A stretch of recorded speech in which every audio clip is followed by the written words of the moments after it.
paradigm of absolute control. And that's why we're just out here doing simple things, pointing out that we're meant to be in nature and be natural. And this is where we find the source that God made to transcend the New World Order. And that's why they want to try to keep us out of it. I'm angry. I've had enough of these people. They're a bunch of Christian murderous scum. They're on giant death factories keeping babies alive and selling their body parts. What more do you need to know about these people? I go out and face these scum. They literally crawl out from under rocks. They have green looking skin and they run around screaming, we love Satan, we wanna eat babies. I have them on video. Hillary's in the creepy weird sick stuff, man. She sleeps in the same room with that creepy weirdo woman whose mother wears a hood over her head. What the hell? That woman number one is ugly.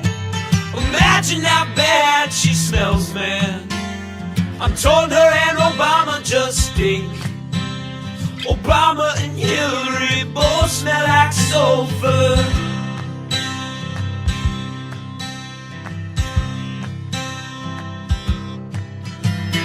Literal vampire pot-bellied goblins are hobbling round, coming after us.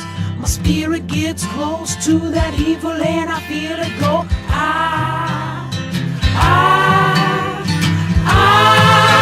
We're such self-centered crap. We don't even notice hell itself rising up against us. Millions of pointed people of the very worst type, and I'm so pissed. We're gonna stab your daughter at the mall. We're gonna stab your wife, your son. We're gonna stab you with a butcher knife, and then the police chief is gonna say, we love our Somalis, we love our Muslims. Oh, they're so good, oh, they're so sweet. I was watching Fox News as I worked out this morning.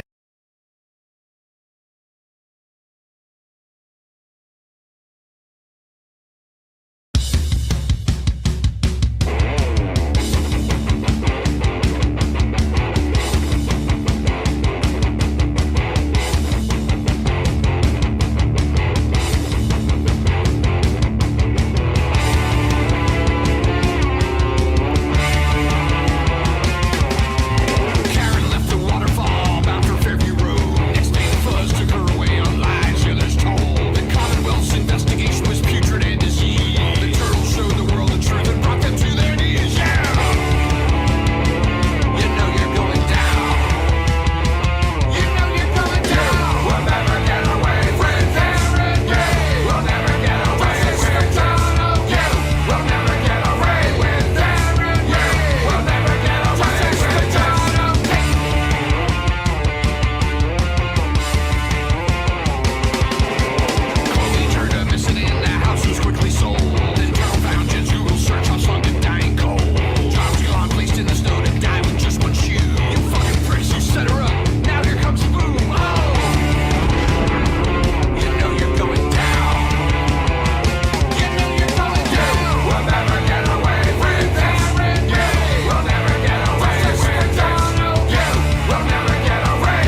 Woo! Good evening, my friends.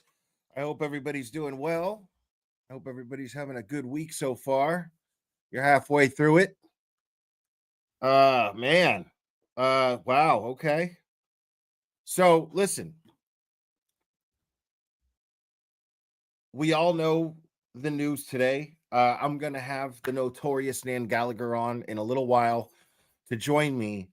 I just didn't want her on here for this. She probably wouldn't mind, but I prefer, because there's something that I really, really want to address.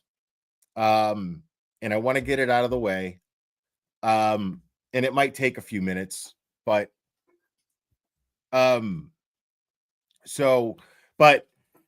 we are going to talk about the fact that this juror who got bumped, the last trial is now on the Garrett Reed defense team. I'm sorry. That shit is fucking hilarious, dude. It's hilarious because I don't fully understand it, but I trust this team so much that I'm just like, this is the fucking greatest thing in the world. You know why? At the very least, because we are going to explore it, okay? Nan and I are going to explore it when she gets up here and talk about it. But the thing is like, at the very least, it's definitely got the news talking, doesn't it? So this just became like, everyone is tweeting about it. It is now officially the strangest fucking case ever. To me, it already was. To a lot of us, it already was. But now it's official to the whole world. And so this is going to bring a lot of attention to the case. And hopefully my faith in people generally having common sense are going to pay attention to all the facts and are going to support Karen, the majority. I'm sure there's going to be a lot of idiots, but hopefully it draws enough attention to people with common sense, follow the evidence. But yeah. But speaking of idiots, ignorance, so this morning, it started this morning. You guys, some of you may be aware of the past exchanges that I've had with one Sue O'Connell of Boston 10 News. She's a commentator, not a journalist. And yes, if you watch the documentary, she was featured in that. Now, I find her to be someone who talks a lot, but says not much of anything, if anything at all. And I call her out on this regularly because she lives in Canton. She brags about being a Canton resident. Okay. And so this morning, she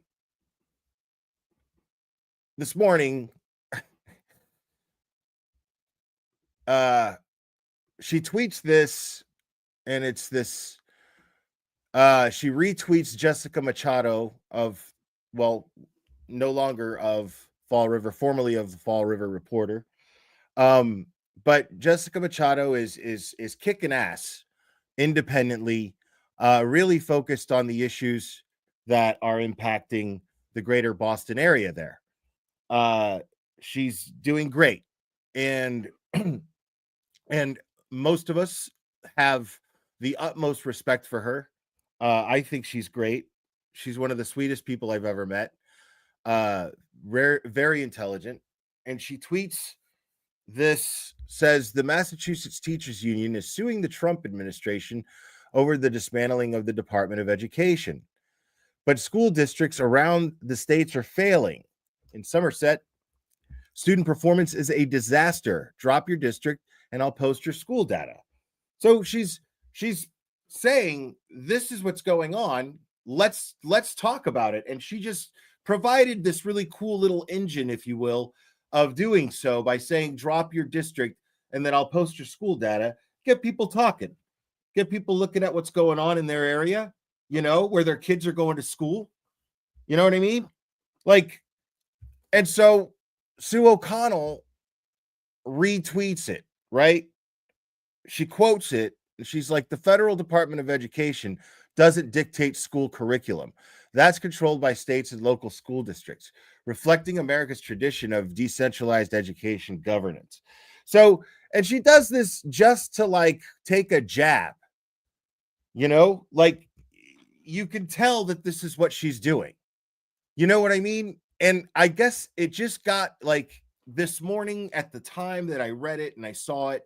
And maybe it's because I'm a little protective of just Jessica Machado, dude. Like, just because I just naturally, I just find her to be a very sweet person, you know? So, like, the idea of somebody being shitty to her kind of made me at the right time of day feel like I should speak up and say something, right?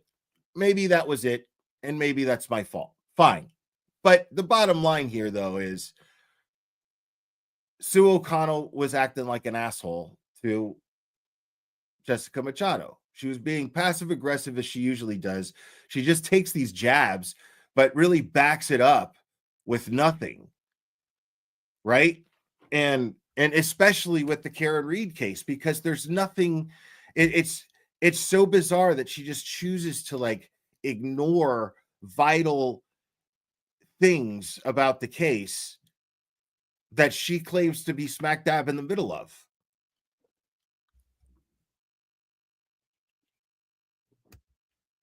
She's like Brennan, right? Yeah. Except, I mean, I don't know if she just lies outright. I'm not calling Sue O'Connell a fucking liar. You know what I mean? I'm not doing that.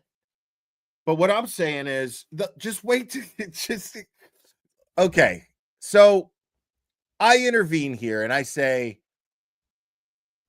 maybe quit trying to teach kids that men can get pregnant and the federal government wouldn't feel like it needs to intervene. And so she takes this really, look at this. Look at, like, that's pretty childish. Like, and I'm not criticizing her for being childish. I'm just saying, don't let her try to fucking tell you that she's not fucking childish. Like, I'm childish as fuck. You all saw that fucking video I made that I played on here yesterday. Turtle Boy played last night on his channel. Like, that's childish shit. I don't know. Listen, I'm in explanation for that. I don't know what the fuck's. I don't know what's wrong with me, dude. I don't fucking know. Okay, it's just that shit like that comes out of me, and for some reason, people like it, so I do it. That's it. You know what I'm saying? Like, that's it. And so that shit came to my head, and I was just like, I've got to make a video. Like, I literally mocked that lady as I was watching her. I was just like, what the fuck am I looking at? Like just like I do when I'm on live streams with you guys. It's the same shit. And so, like, and so I fucking was like, let me just make a video. How hard can it be?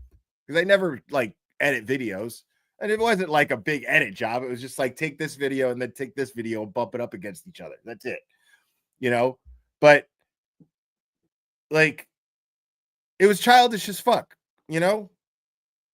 But like, that's the thing is, I that's my bread and butter, you know? Like, I'm the fucking class clown that never grew up. That's it. You know, this is what I do. That's it. I take interest in things in adult matters. And then I'm just childish about it. I don't know how to explain it other than that. But you're going to get into a lot more of the glare as I explain this, as this goes on, because this gets fucking a little wild, bro. Look. So she says, dismantling the Department of Education would result in the federal government disengaging, and that is the opposite of intervene. Try again. I believe in you. And then she throws this little Elmo fucking gif being fucking cheeky and shit. You know what I mean? Okay. All right, Sue O'Connell. I can get with that. Right? So I'm like, the opposite of intervention, I think, is what you meant to say. Sound it out. Never confuse education with intelligence. The perfect fucking gift does exist because right there, I just closed the argument. Never confuse education with intelligence. Boom. Right? It was beautiful. But guess what happens here? Just take a wild fucking guess what happens here, right? I don't want to risk confusing you by changing your original word with the process of derivation. That's when words change from while keeping their meaning. Like, so she tries to twist it on me that she had a poor grammar moment. And yeah, I admit that it was a cheap jab to go for the grammar, bro. Like, that's cheap as shit. You know what I mean? Like, if somebody fucking fucks up and doesn't punctuate something and you point that shit out, that's pretty fucking lowbrow social media fucking trolling. You know what I'm saying? Like, that's, so I admit that that's what I did. But here she goes, she doesn't even take accountability for it, right? Like, a better thing to say here would have been like, yeah, okay, going for a fucking typo. Nice, dude. You know what I mean? And I would have looked stupid. But then she tries to like cover her shit up, right? So then I'm like, that's very insightful. What do you call words that keep their form but change meaning? Like liberal or female. So this pisses her the fuck off, man. This pisses her the fuck off because let me explain why. Okay, let me explain. I'm gonna get in depth on this shit. Okay, let me explain why. This made her infuriated because liberals cannot get around the fact that they fucking are misusing that word, that they stole the word and redefined it to mean God knows whatever the fuck it is now. I pride myself on being a liberal in the true sense of the word, in the definitive sense of the word. That is why I say whatever the fuck I want. That is why I express myself the way that I do. That is why I behave in the way that I do.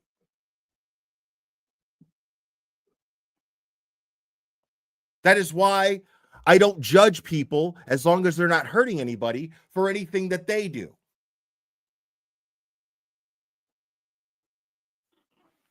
So right here is where she gets really mad after I say, that's very insightful. What do you call words that keep their form but change meaning, like liberal or female? She says, the predictability of your response is comforting. Next, you'll make fun of my appearance and probably my sexual orientation. In my experience, people often attack in others the very flaws they refuse to confront within themselves. So I wasn't going to do that. If I ever have, it is very, very rare when I have exchanges with Sue O'Connell on Twitter or X. But I was not going to do that. But what's funny about that is how presumptuous she is. It's funny to me. And I said, as is the predictability that you'd resort to playing victim and make this about you. But no, I don't care what you put in your mouth. I only care what comes out of it, which is actually wild. Why do I care more about the well-being of your neighbors than you do? That is what I told her. Then she gets real mad. She gets real mad. Okay? Let me find it here real quick.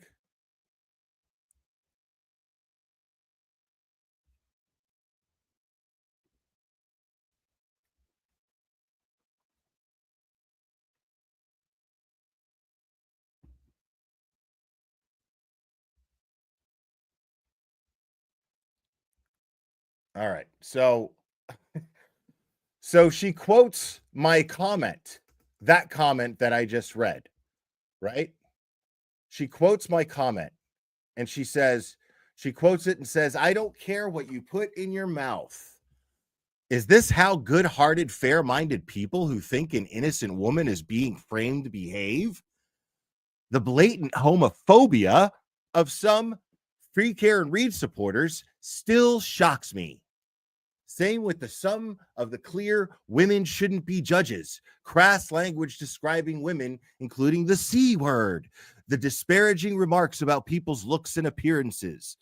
Why do some of the men who judge Trooper Proctor's behavior and who say the support Karen Reed treat people, especially women, with the same disdain and contempt?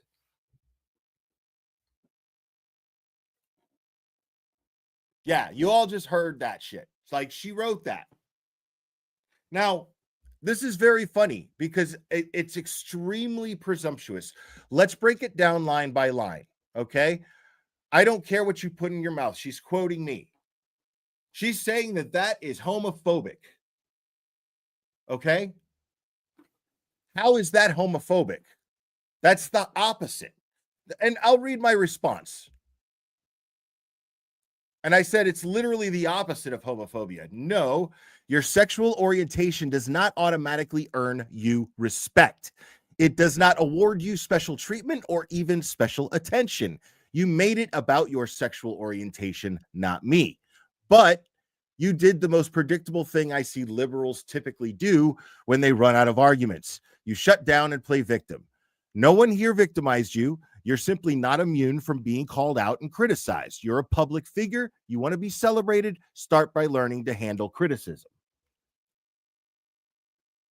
So let's discuss that a little bit.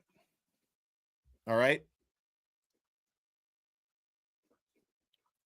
Because that was extremely presumptuous. Extremely presumptuous.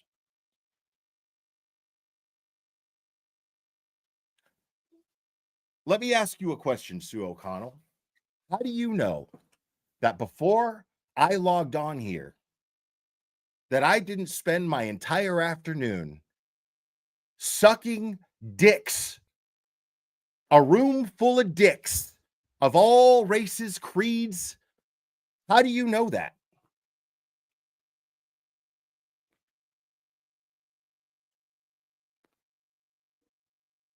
It's a valid question.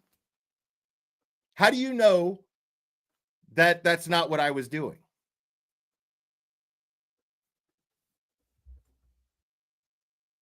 So I think it's really, really funny that you would just jump to this conclusion that I'm homophobic, even though I didn't even bring up your sexual orientation.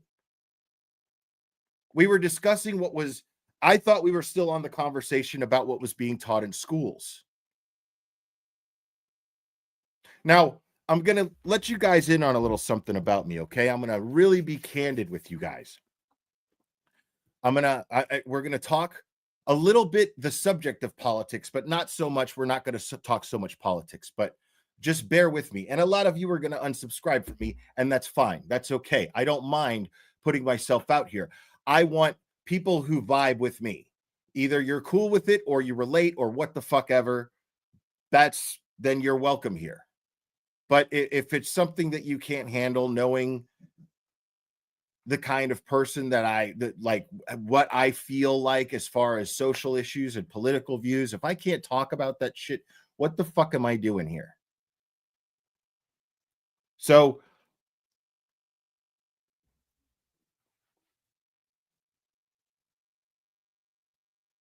I am not what you would refer to as a Trump supporter. Okay. I don't particularly like Trump. Okay. Yes. Sorry. Not sorry. I only voted for Trump. And a lot of people are going to relate to this too. I only voted for Trump because I'm sick and fucking tired of liberals. It's that simple. I'm not going to sugarcoat it. Liberals have gotten out of control. You're out of your fucking minds. Now, not all of you. There's a couple. I will give a shout out to, I think it's Caitlin TX on Twitter. She connected me with Bob Mata. Really nice girl. She debates people all the time, whatever. She's like an ex-bounty hunter. You know, like, it's not that I don't get it. Like, if you're a liberal, I'm not going to automatically not get along with you. But what the liberal movement has become is out of fucking control. It's so extreme that I got to a point where I felt we needed an extreme opposition and a president to do something about it, because it's completely out of fucking control. You're teaching kids that biology isn't fucking biology. There is no spectrum of gender. That is ridiculous. That is fucking ridiculous. I don't give a fuck who you are or what you think.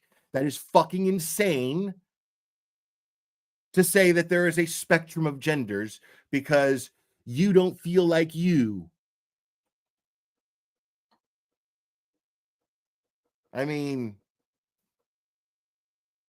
dude, and that's the thing is, like, when I say I don't give a fuck, this is the funny thing about that is when I say I'm a liberal in the truest sense of what the word liberal means, most liberal social issues I agree with, believe it or not. I believe in a woman's right to choose. I believe that gay people should be allowed to get married. I have no problem with these things. Why do I give a fuck if two dudes or two women want to get married? Hell, if you're a trans person, if you're a trans woman, and you want to be referred to as she or her, I am happy to do that. You get to dictate what you're called. That's cool. Now, you're not going to make me believe that you're really a woman, but I will respect your wishes and refer to you as one if it makes you feel more comfortable out of respect. I always have been this way, and I will always be this way. So it doesn't bother me. It doesn't affect me in any way. You know, like, as a matter of fact, if it makes you happy, it makes me happy. I don't have any problem with anybody. I don't have that. I don't have those kind of feelings. I just feel like, do you, man? Just don't fucking tell me, as long as I'm not hurting nobody. And I don't mean your fucking feelings, because I've said it 100 times. I'm going to keep saying it. My freedom to express myself is not limited to how it makes you feel. I don't give a fuck how you feel about my words. That is your problem. I've explained this also. The glare is an acronym. It is something that I have adopted. It is just a few key points that help me in my everyday decision making and help me manage my depression and anxiety. And it works. It works for me. Now, I'm not perfect. I don't practice it perfectly, but I do the best I can. And in doing this, one of the biggest things in there is accountability. And when you really make a conscious effort to be accountable for yourself, for your behavior, for your actions, like, you're not going to be able to relate to what the essence of being a liberal today really is. And that is excuse making, passing the buck, blaming everyone else for your shit. I can't relate to that anymore. I stopped thinking that way and feeling that way. And I have been so much happier. The Goodmans, thank you so much. We love you, Will. You are so right. I don't know why everyone can't get around it, no matter political view. Yeah, that's the whole thing, man. It's just like it's insane, dude. Like, there's no reason to go to those extremes. Listen, dude, I don't give a fuck what you put in your mouth. When I say that, what I mean is it doesn't matter to me. I'm not going to celebrate you for acting on your desires. That's everybody has the right to do that. I will absolutely speak up for your right to do it.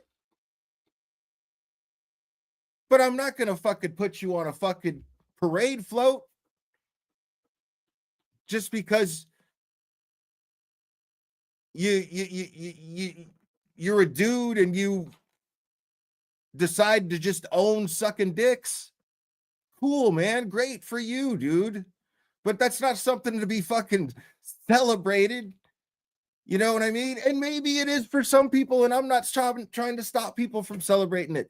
I just don't get mad at me and call me a homophobe when I say I don't give a fuck what you do.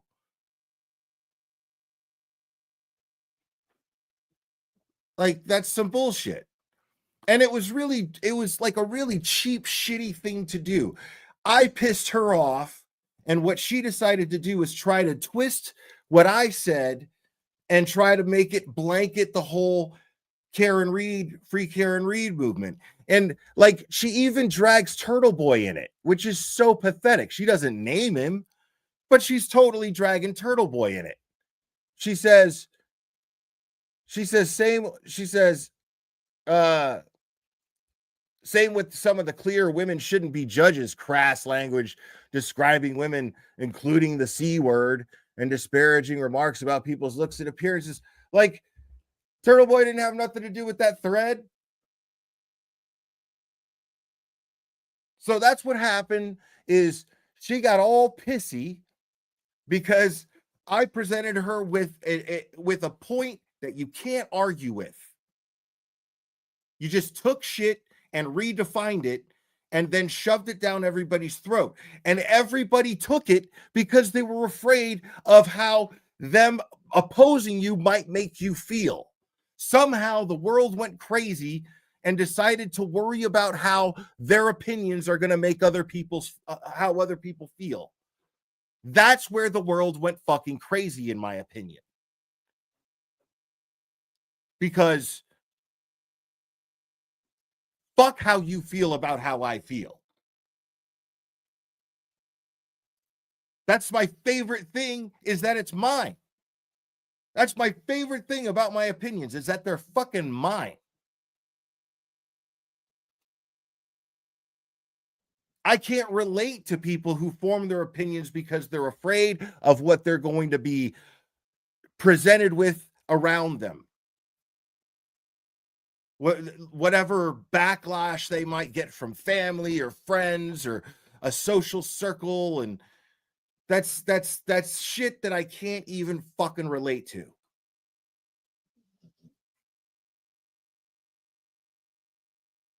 And you just simply can't fucking argue the fact that liberals took the word liberal and re-fucking defined it. Took the word woke and redefined it. Woke didn't used to mean that shit. Woke used to mean somebody who was genuinely fucking enlightened. Somebody who was wiser than their years is how you would fucking describe somebody on the streets and say, oh, that motherfucker is woke.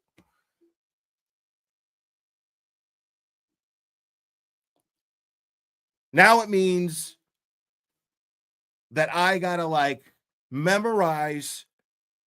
Like, that's the thing, dude. Like, it's like, yeah, man, I will call you what you want me to call you. Sure. I will call you whatever it is that you want me to call you, but don't get mad at me for it. Like, if you're one of these people that like just get pissed off because like you're fucking purple haired, whatever, you're wearing a dress, but you got a full on beard. And then I go, excuse me, sir. And then you get mad at me. You know what I mean? Then I'm just going to be like, dude, fuck you. Because, like, don't you know how to address me? It's 2025. Yeah, but you don't even know how to address you. You won't next week. The shit changes every 6 months. There's a new fucking gender every 6 fucking months.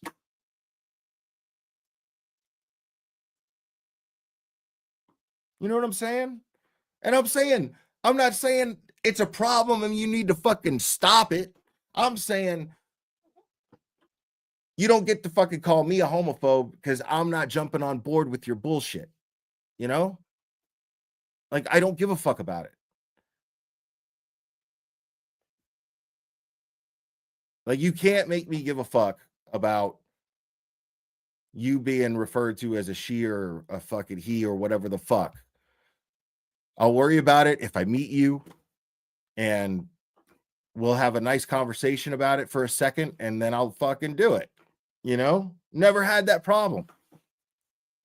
But for Sue O'Connell to publicly fucking call me a homophobe simply because she had no answer to my argument is some cowardly shit. And it's typical liberal shit. Sorry, but it is. It is typical liberal shit. Make excuses, pass the buck, play victim.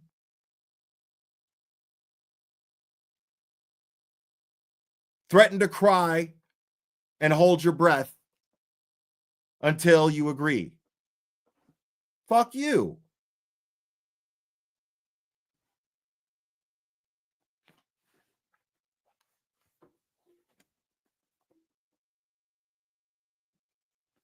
Like, so funny, dude. I did not give a fuck that she's a lesbian.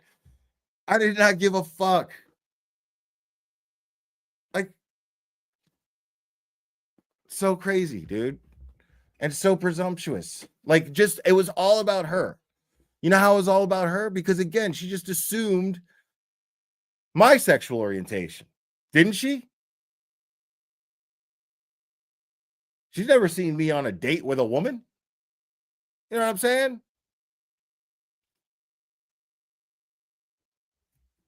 The fuck?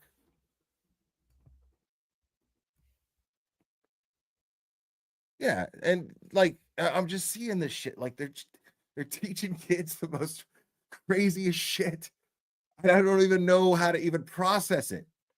I don't have kids anymore. Kids are grown. I don't have grandkids yet.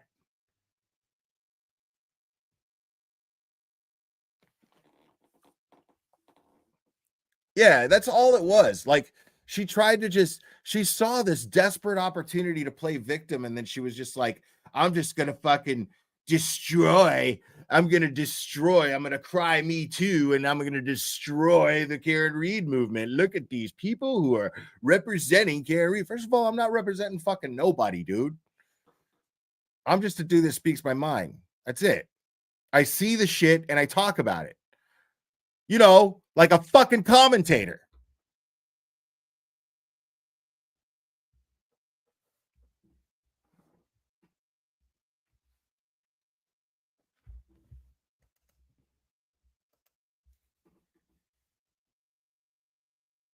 Dude, it's just so fucking dumb, man.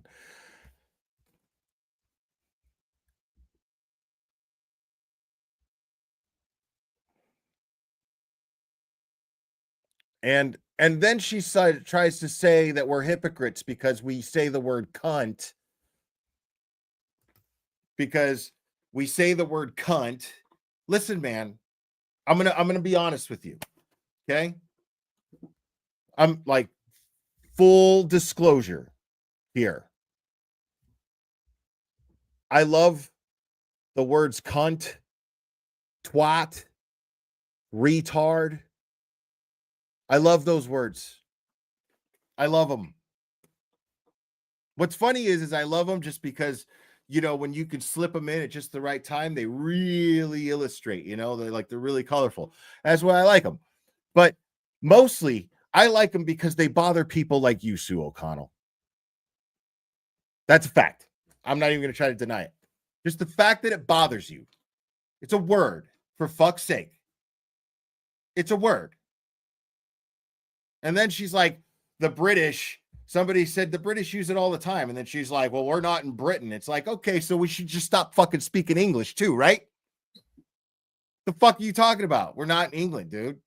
I know we're not in fucking England, but we're speaking English, aren't we? Like, who are you to make these rules? You don't get to say that I'm feminist or that I'm a misogynist. You don't get to say that I'm a misogynist because I use the word cunt. Simply because there are some women who don't like the word. I'll tell you right now, Sue O'Connell, I got a chat full of women that love the goddamn word. And you know what's even funnier about it? I got a chat full of women that love to hear me say the word cunt. They love it. They give me money for it sometimes. It's crazy. This is a fact. Dude, I so have the cunt card. You think the likes of you is going to sway me? You think you somehow spreading the word that I use the word cunt is going to somehow sway people from watching me? I've been using the word cunt. This is something that I just do. Oi, cunt. You're a little cunt. I mean, it's just something that I've been doing. Everyone knows this.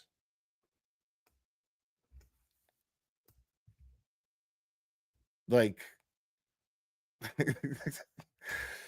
and you're going to say I'm a misogynist because of this, you know, that I hate women? No, man. I just think it's funny that it bothers people like you when I use that word. Like, it's the truth. I don't even know how else. I can't even dress it up. Like, it just amuses me that it bothers people like you. And I don't mean lesbians. It's not what I mean. I mean people who just fucking get paid to just like be what? What are you doing?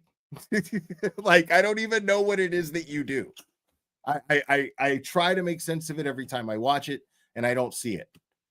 I don't see like the purpose at all.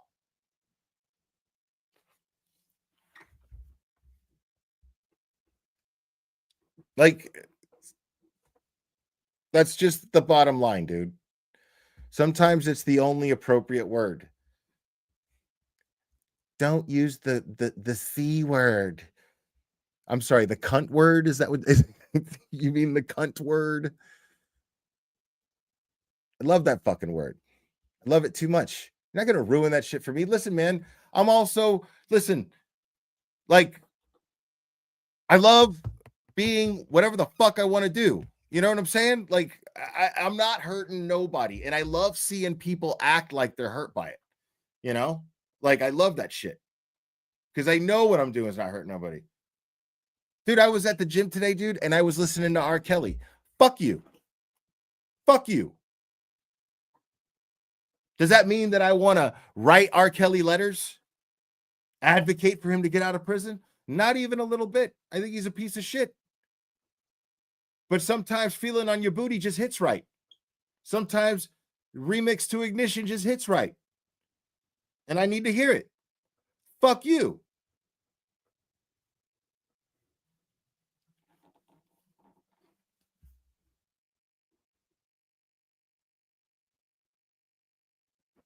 Crazy shit, man. Like, I can't relate to people like Sue O'Connell, dude. I can't even begin to relate. And the funny thing is there was a time where I could have.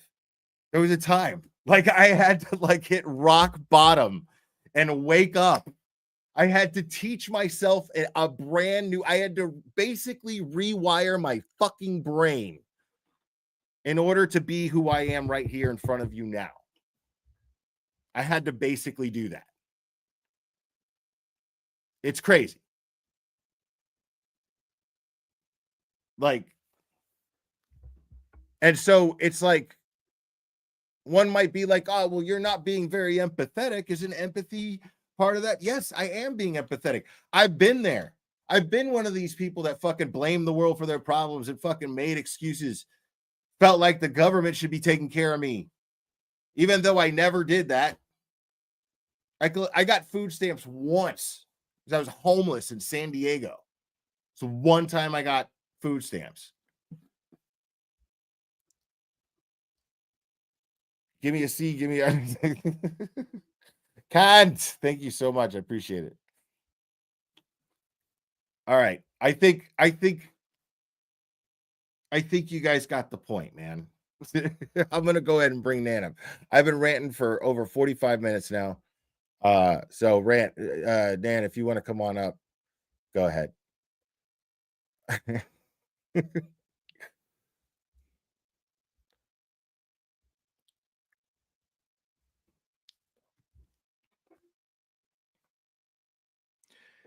Shit's infuriating, dude.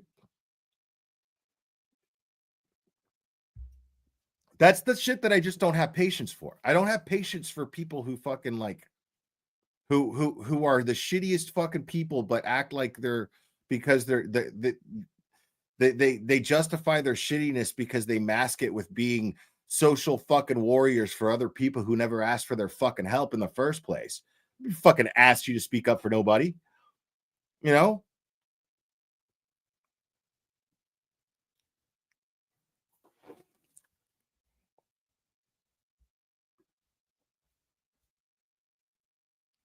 All right. Notorious Nan Gallagher, y'all.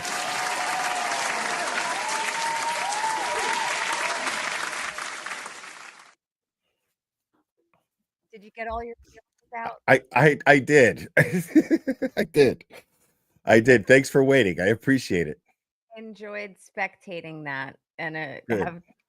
I actually resonated with a lot of what you said there. So I was really hoping that would be the case because I was like, oh man, like I know like I'm getting really raw here.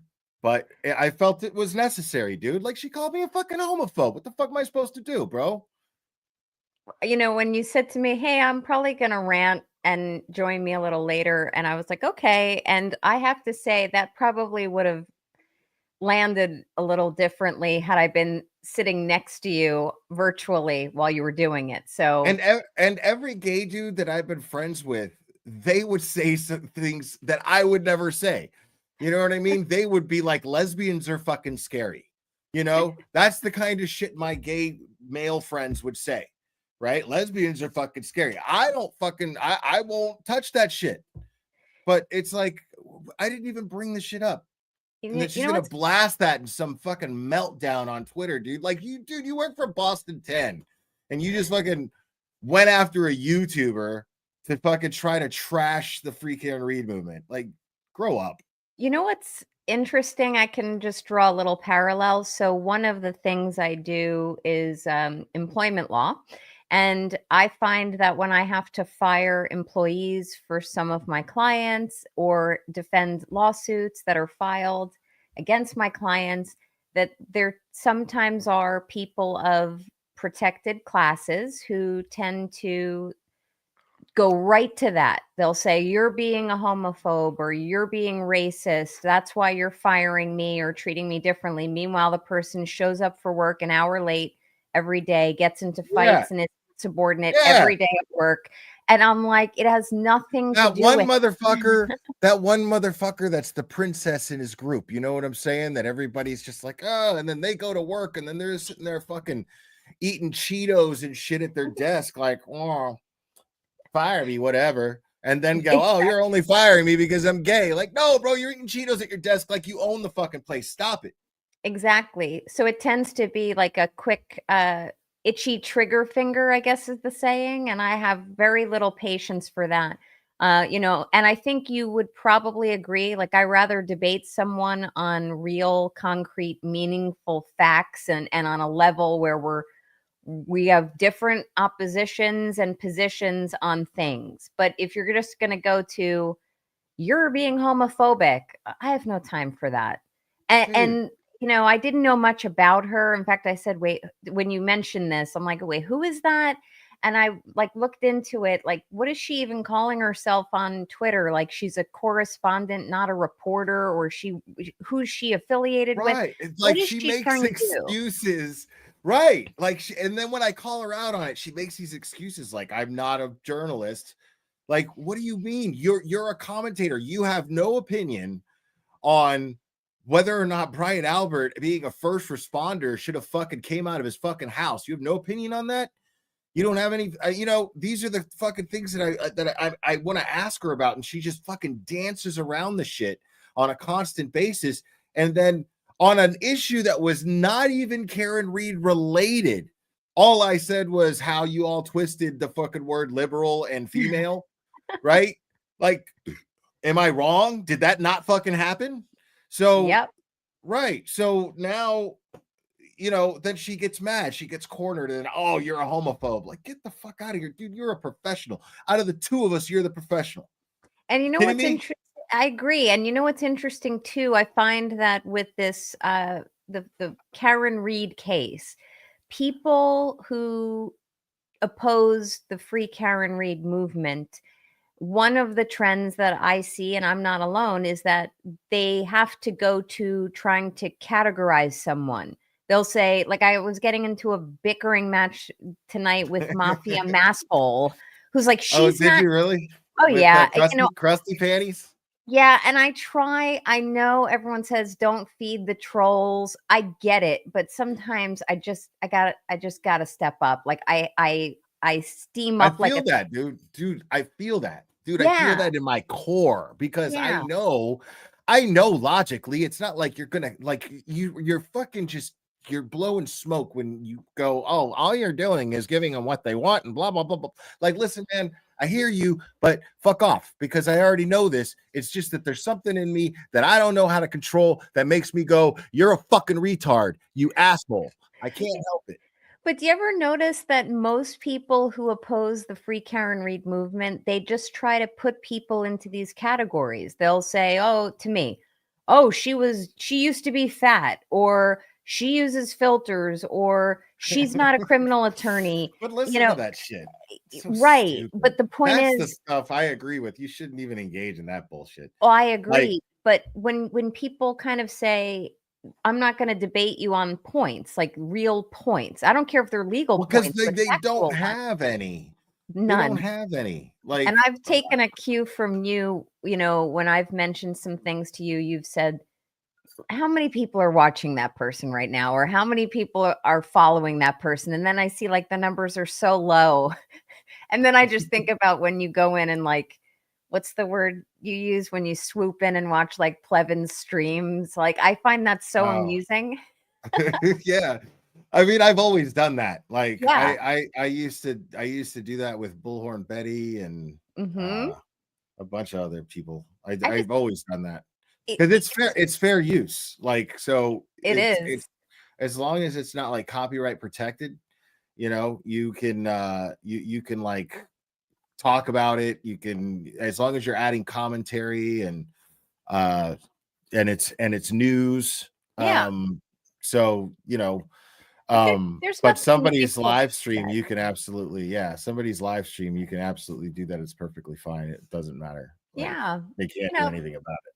but when I looked at the tweets between you and Sue today, I'm like, oh God, like, come on, find something better than this fallback. You're a homophobe or you use the C word, and I've seen people have commented on some of my appearances on your program where they've said, oh, I really wish you wouldn't cuss. It's not appropriate for a woman to cuss. Like, Dude, I please. hide those people. Like, I Well, do. no, you I gotta look can't. at That's you the gotta look, one thing that really fucking gets on my nerves, dude, is when they fucking try to tell me how to run my channel. Like, it really gets on my fucking nerves. You gotta Like, like look at the comments after the streams. Like every now and I then I don't. will go look after to see, okay, well, did anything that was discussed resonate with people? And maybe sometimes questions come in after the stream and I feel a responsibility to answer them.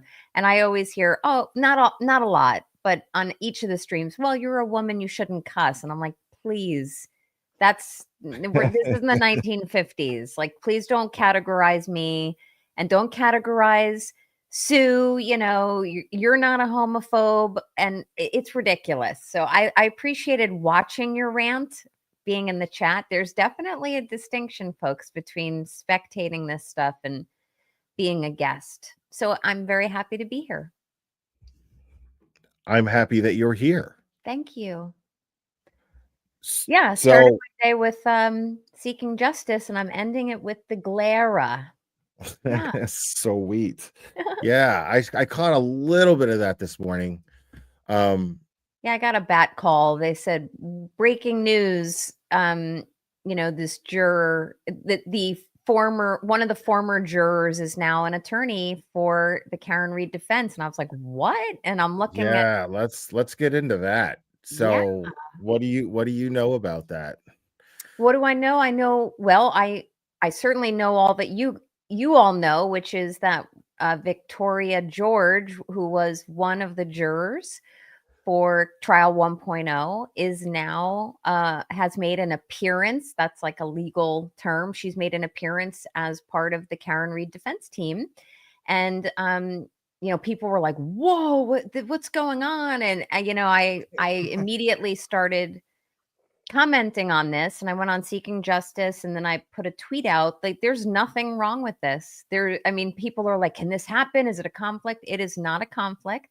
No, but She it's like nobody seems to really. I haven't really been hearing anybody say that it's a conflict or that there's something wrong with it. some I've just been people seeing chatter about Karen Reed is so scared that she had to get a new attorney, and it's like I don't see it that way at all. Like I Mm-mm. see it like, what in the fuck is this all about? Because I Well, know they've got something up their sleeves here. But even if I don't know what it is, but even if, as I was saying earlier, if it's just to make news, it's fucking slick. You know what I mean? Good for them, dude. That's fucking awesome. Because I mean, who better? Who better than this person to fucking be the jury consultant? You know what I mean? Like and she knows exactly what they're gonna try to do with the jury. Like she knows. She was there. it's interesting. So, I heard people say, and I even said it, she would be probably doing some jury consulting. She's actually served on two juries, which is unusual. Most people don't get to serve on one in their lifetime. She has served on two, one of which, according to the Vanity Fair article, she was the foreperson of it. And it's not an automatic right or expectation for the quote attorney on a jury to be selected as the foreperson. But I would encourage anyone who hasn't read the Vanity Fair article by Julie Miller that came out today to read it, because it's Ms. George's perspective on her experience as a juror and how she kind of waited a year, or a little less than a year, for the justice system post trial to work itself out in the wake of the issue of the charges that were allegedly dismissed, or Karen was acquitted on. It's a really great article. It's an enjoyable read. But I've heard people say maybe she'll serve as a jury consultant. That's probably true, but I think that underestimates her. I don't know anything about her. Yes, she works Well, for Yannetti she's a now. civil lawyer though. Doesn't matter. I'm a civil, administrative, and criminal lawyer. And even if But she you have criminal lawyer in there, right? But true, does she not I don't know, but I've heard that she doesn't have any criminal experience. true from what her published biographical data shows. However, even if she doesn't have criminal defense background, first of all, baby lawyers are bred every day. I didn't have criminal defense background until I did. So Sure. Yeah, even there's that. even if But she's unexperienced in criminal defense, the things you learn in your practice, brief writing, how to handle cross examinations of witnesses for civil depositions, taking direct examinations for civil depositions, that's all extremely similar to criminal defense. So, there's so many overlaps. Law is not so siloed as people think it is. So I'm sure the trolls will say, "Oh, no criminal background, doesn't matter to me." She's an extra body on the team. She can help divvy up the resources and the time and the tasks. Do I think she's going to stand up and give the opening statement? No. But female lawyers are extremely passionate, extremely. And I think she's going to bring a breath of fresh air and a wealth of That is information. so sexist. I can't believe you said that here. I don't care what you put in your mouth. I'm going to say it. No, she's like, it is sexist, but no, Man. it's feminist. It's feminist. But I really do believe that in light of her experience as a dismissed juror for 1.0, it's not just jury consulting that she can and would do, but she also has a real wow, I'm really glitching. Hold on. Why am I glitching I know you like it. I hate it. But anyway, she really is going to bring wow, it's really bad. Whoa. Sorry about that. Hold on a sec. She's really going glitch in the matrix. Whoa. She's really going to bring her passion from her experience. So however that jives with the team, and even if she's just running and getting them coffee, yeah, this is just a badass move anyway to just zing. Really, it's a zing to Kanoni as far as I'm concerned, and a zing to Brennan and Lally. Kind of is, right? Like, Yeah. I mean, like no matter what it is, it makes news and it's a zing, you know? Yeah, but in it, two other points I just want to make you aware of, because we didn't really talk about this today, and I want to make sure that your audience understands. One, people have been saying, and I've seen a lot of people on Twitter saying, "Oh my God, Ms. George can come forward and ask questions of witnesses, saying, didn't Fanning do this? And Fanning did this to me while I was on the jury, blah, blah, blah." No. The ethical rules prohibit any lawyer from being a fact witness on behalf of That's a bummer, man. Yeah, so no one should expect that. Now, behind the scenes, as long as she comports herself ethically, there's nothing wrong with having Ms. George. Compórtate, niña.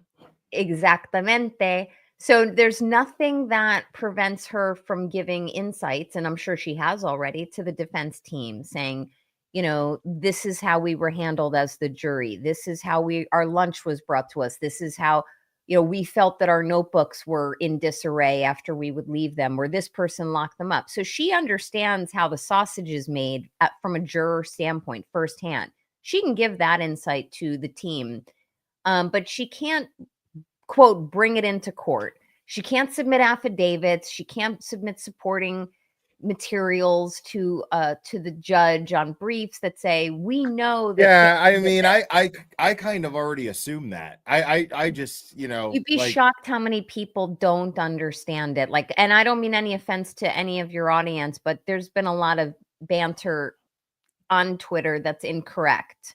So I just figured I would mention that to all of you. And then also, she is, I searched it because this is such a novel development that people were like, what the is going on? So I actually searched it on ChatGPT, and I just said, can a dismissed juror serve as a lawyer for a criminal defendant on a retrial? And the answer was yes. And there was a full explanation with paragraph. Wow. Yeah, I should have screen grabbed it. I was a little busy today, but you can search it for yourselves. And, I do anticipate the last point I would make on this. Can Roddy join the team? Oh. No, please no. He needs to understand what reasonable doubt is and not conflate it with distractors before I'd even, and go to law school before I'd even consider having him on the jury. But then, in addition, I would simply let your audience know that Brennan is probably he's going to get all butthurt over this, which is fine. But, there's nothing there. And I did. Brennan's already butthurt, man. Brennan's already butthurt. He is, but we'll see what happens. I was listening to Bettero earlier on Brian LTL's show. I missed it, man. I missed it. I was stuck in a room full of fucking dicks of all different races and creeds. So was I. Hello. Hey-o. Wow.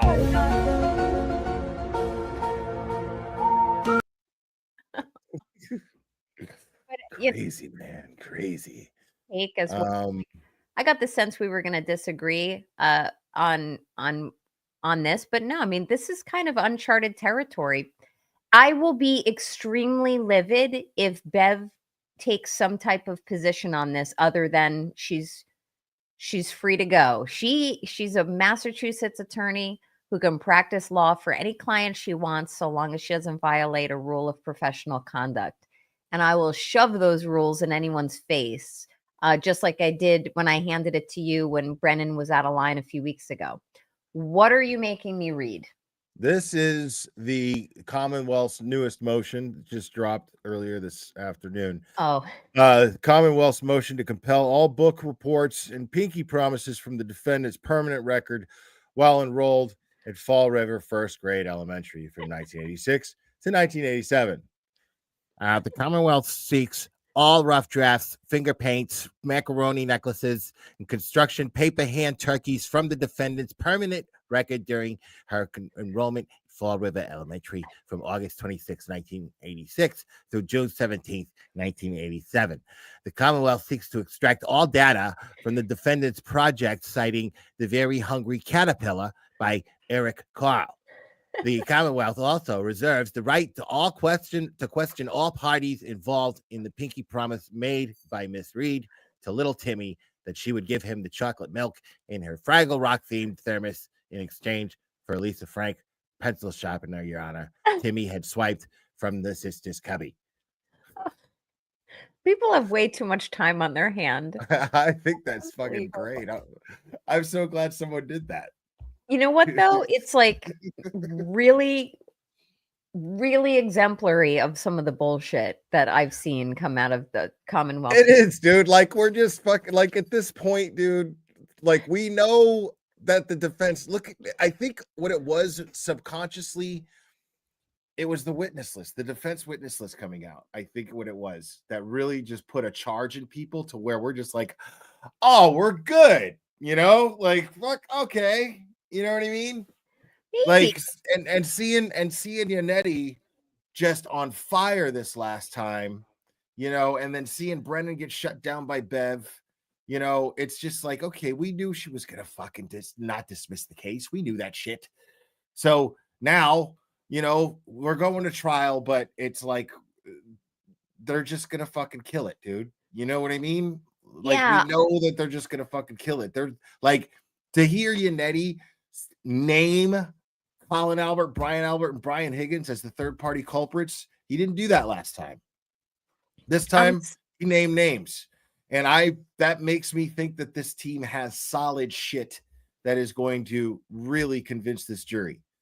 I totally agree with you. I've been trying to think what did it, what really set the Commonwealth into an absolute tizzy, and the trolls.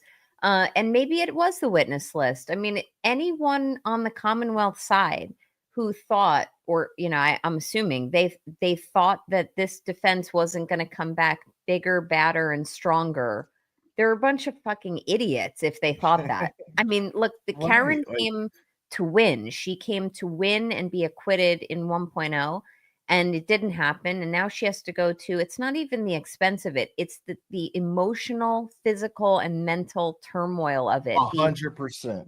The lack of closure, she's always going to have that public scrutiny. She's overtired now. Yeah. You know what I mean? That's what's going on. This defense team is overtired. This defense team is cranky, you know, Yeah, but they're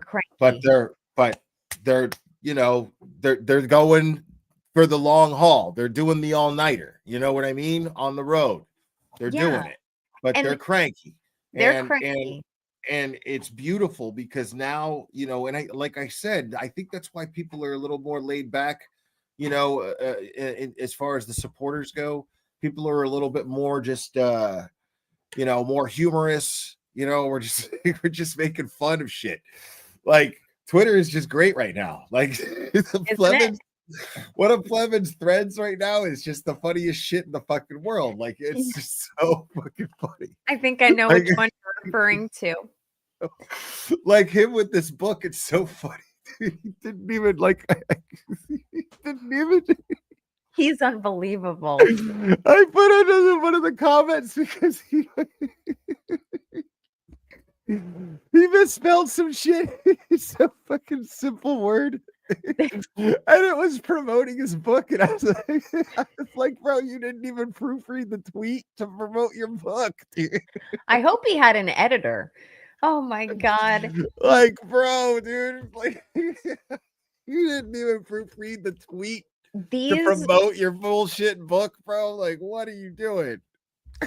these are always my favorite Will streams where I get to just see you laugh like this. This is Dude, ridiculous. there's so much fuckery right now. Like to watch these people get all desperate and start freaking out, dude. It's just so fucking funny, dude. Like I just get pleasure out of that shit. I can't Oh help it. yeah. And I remember before 1.0, and I was on Twitter then, but I was pretty quiet. I used it for professional reasons. I remember Twitter got to a fever pitch before 1.0. With all of the activity, the stress, the anxiety, the motions. This is worse. It is much more significantly enhanced. The going back and forth, all of the developments, all the stuff that we all know now, the late produced evidence. It's the gift that keeps on giving. And then Yeah. and then today's move with Victoria George, it's just like icing on the cake because there is a clear pathway for her. Oh, I gotta get my reading glasses back. I apologize. The VF interview with the lawyer juror, oh, the Vanity Fair. Yeah, she was just talking about that. Yeah, I'm sure people have been passing it around. Thank you. I put it up on my Twitter, and it's such a great read. Will, I don't know if you've read it yet, but you're gonna enjoy it. No, yeah, like I'll have to do that when I'm doing one of my solo streams. Probably tomorrow. I'll do I'll read the article. I had the opportunity to have lunch. When we were in court that day and we went out to lunch with the Reed team, I sat next to Julie Miller, and she is one smart cookie, really great writer. So I very much enjoyed this article. As a lawyer, I enjoyed it especially. What do we got here? Coy Hall can the defense put? Oh, sorry. Coy Hall. Can the defense put Judge Bev on a witness list since she is a finder of facts in her last motion to dismiss? Ooh, that's a great question. So the short answer is technically no. However, I was listening to Betterow this evening, and he was on LTL's show, and Betterow was echoing a lot of the thoughts that I have had. And by no means am I implying he's copying them, but great minds think alike. And he was saying that when he was sitting in court that day, Will, when we were sitting in court, and if you recall, he wasn't in our row. He was saying one of the notes he wrote during the motion on the motion to dismiss for extraordinary prosecutorial misconduct was when Judge Cannoni was going back at Jackson about Fanning. He wasn't involved with this jury. He never was near them, whatever word she was using. And Betterow said tonight, he's like, I wrote, making herself a witness. So, and that was my takeaway that day. I remember saying it to you, and I think we even put it up on one of your streams. She has made herself a little bit of a witness, but technically, I don't think they're going to put her on a witness list. It's impractical. Yeah. I mean, I feel like just as a layman, it just seems extreme. Something that it doesn't seem like this defense's style to do that. Well, it would deconstruct the entire case because she then could not be the judge anymore, which, by the way, wouldn't be the worst thing. But and then it would just put the whole case off all over again and cost more money. And it's just it's a real bitch to be in this situation for Karen Reed, dude. Like it's just such a bitch for her and her family right now. You know what's funny too? One of the things that Betterow was saying tonight was he was asked the same question I was asked last night on your show when someone said, "Hey, well, with this buffer zone, can can anything stop a plane flying by with a sign that says like free Karen Reed, a banner, something to that effect?" And I took a very reserved approach. I said, I can't answer that. I can't tell anyone to violate any court order. But he kind of dug in. He's like, yeah, there's nothing anyone can do about that. So I found that very interesting. I mean, the Norfolk Superior Court does not have jurisdiction over the airways. By no means am I suggesting that be done, because nobody should push the bounds of law enforcement in that county. But It's just that, like, I was watching Aiden on Justice Serve TV earlier today, man, and I mean, he was making a good point. He's just like, what do they expect is going to happen? Like, there's going to be more people for this trial out there than ever. And oh the yeah, longer it goes on, like, I mean, bombshell after bombshell that takes place in that trial is going to draw more people. And it's going to draw more support for Karen Reed. So what do they think they're going to do? Silence the people outside and stop them from assembling?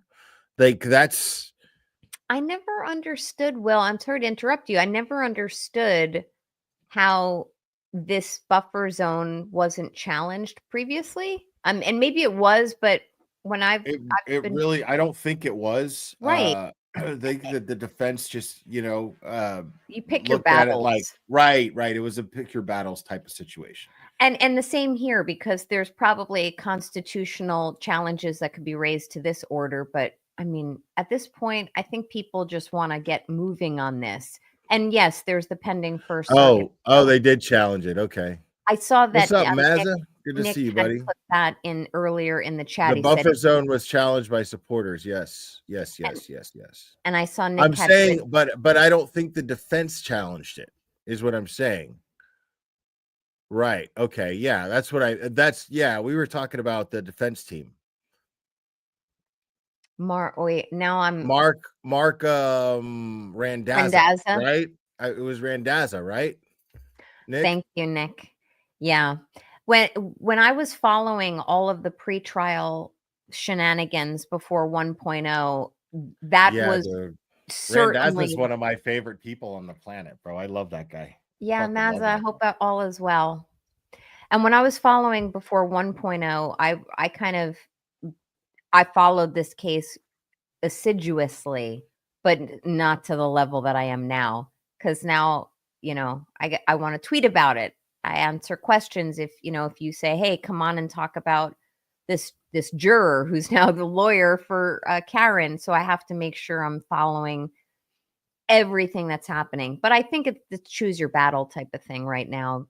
Doesn't make sense to challenge this stuff, but there's not going to be any bedlam outside. There's just so much that like I wouldn't, as a supporter, and this is hypothetical. I don't want to compare myself to the people like Scott McGinnis who stands out there, Right. Every time, Tom, but I would feel like, for me, in theory, I would be like, well, I wouldn't want Karen's team to focus anything on this.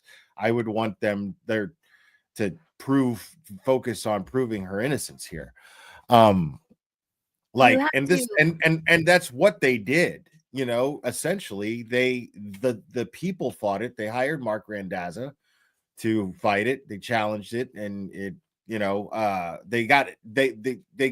They got it to budge, but I'm not sure. Nick, what happened exactly? Because I can't fucking remember. That was over a year ago. I remember it was lessened, but at this point, and I'm sure if Nick's still watching, he'll chime in. But at this point, you have to, as lawyers, especially a team of lawyers. Yeah, and I even had Mark Randazza on the show to talk about it. Yeah, you said he was a cool guy.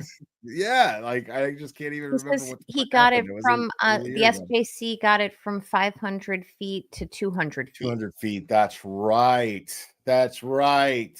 And I've only known it as 200 feet, if I recall. So I never even appreciated when that happened. But there should be no buffer zone. Like, it's ridiculous. No, there shouldn't. I'm just saying, I think that we're just in agreement that the defense, has bigger fish to fry. And if it's an issue for the people and a big enough issue, then they'll take up and hire Mark Randazza again. Yeah. you know. But yeah, the defense team, that's just not something that they need to be putting on their plate, I don't think. No, and there are motions that are still outstanding, which, we went over some of the outstanding items last night. And then also, and for some reason on your stream last night, I'm like, yeah, there's another hearing next Tuesday. Not even appreciating that next Tuesday is April 1st. For some reason, I thought April 1st was 2 weeks out. That's how in a tizzy I am. Oh yeah. So its trial day is Tuesday. So Like, it's so weird because Bev's got such a fucking hard on for April 1st. It's like I'm a expecting some raging sort hard of on. I'm expecting some sort of like Y2K like event or something to take place. Like what the fuck is the big mystery here? There's people who are conspiring that, like, she's aware of some plants in the jury pool, which made me think of you and your runaway jury conversation with me last night. I I mean, don't, that would make sense, but that's a stretch. it I is a mean, stretch. I can't. But how much of a stretch is it when she acted so defensively when the Fanning thing got brought up by Jackson? True. And You then if know? you So- read, you're right. Like, first of all, I want to be very clear. As an officer of the court, I am saying I have no reason to believe that the judge is aware of any plan to have planted people in the jury pool or any plans for that. So Yeah, it's just such a wild accusation. You know what I mean? Like to go Right. from like turning your head to Fanning being in charge of the jury to fucking like bringing plants in and fucking like Yeah. picking them up in a limo with a sign and shit. Like, oh, you're the plant? Come on. Yeah, but Get with, in. holding my disclaimer Big sign that aside, says jury plant at the airport. holding, paging Mr. Plant, your limo is here. But holding my disclaimer aside, when you look at all the circumstances, something smells bad to me. Why does she have such a hard on for April 1st?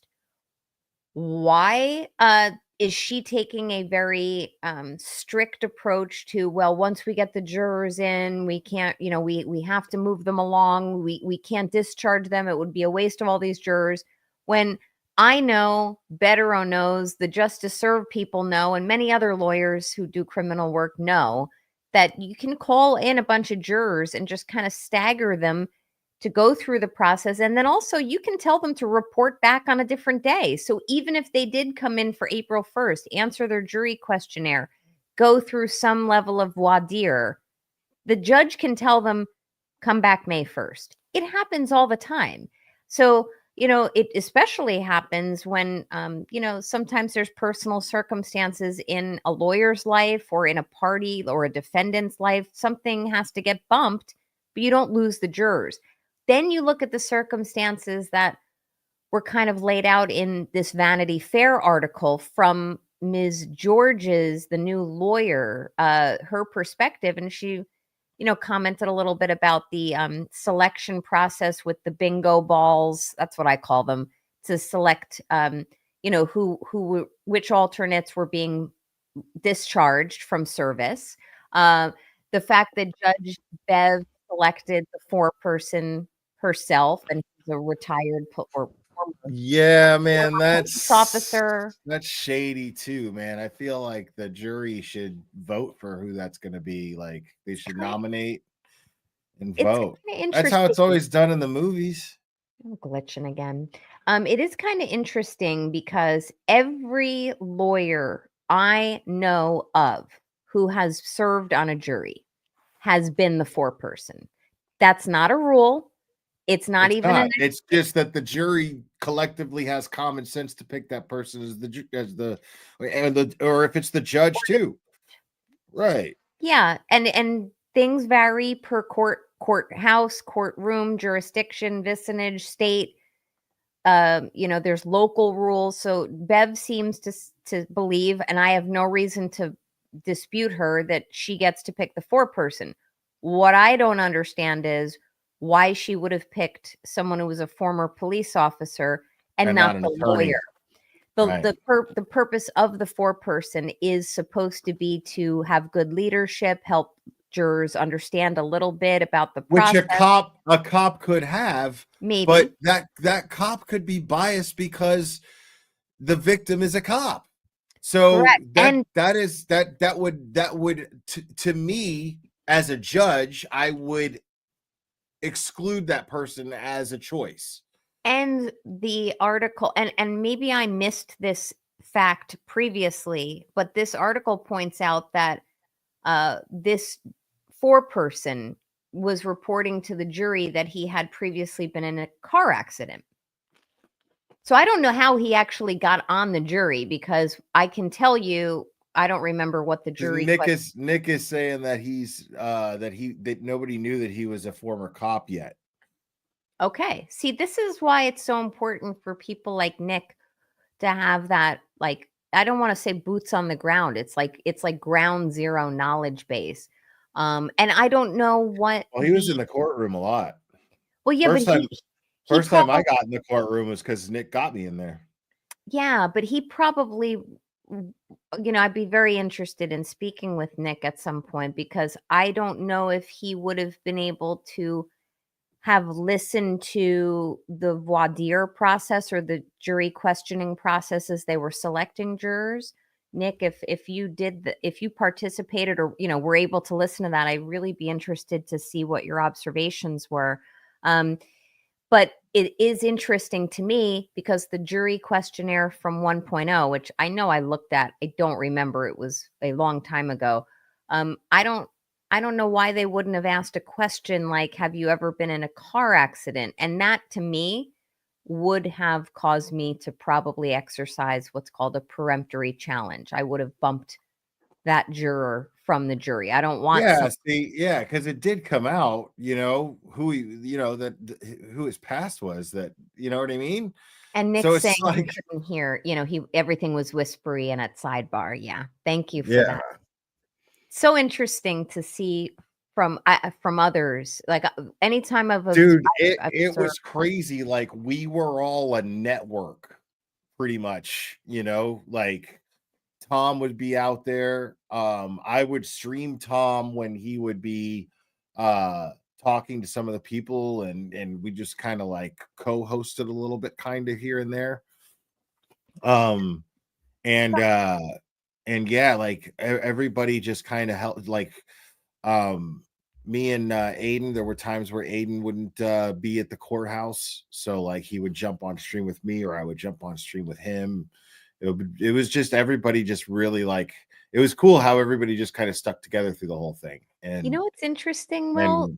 and everybody washed each other's hand, And I apologize, I do get a little punchy late in the evening if I'm stepping on your words. But what's very interesting, as someone who watched all of you guys during 1.0, is that I think you describing yourselves as a network is so amazing, because, yeah. Well, I'm not speaking for anybody else. I'm just saying that I that's know.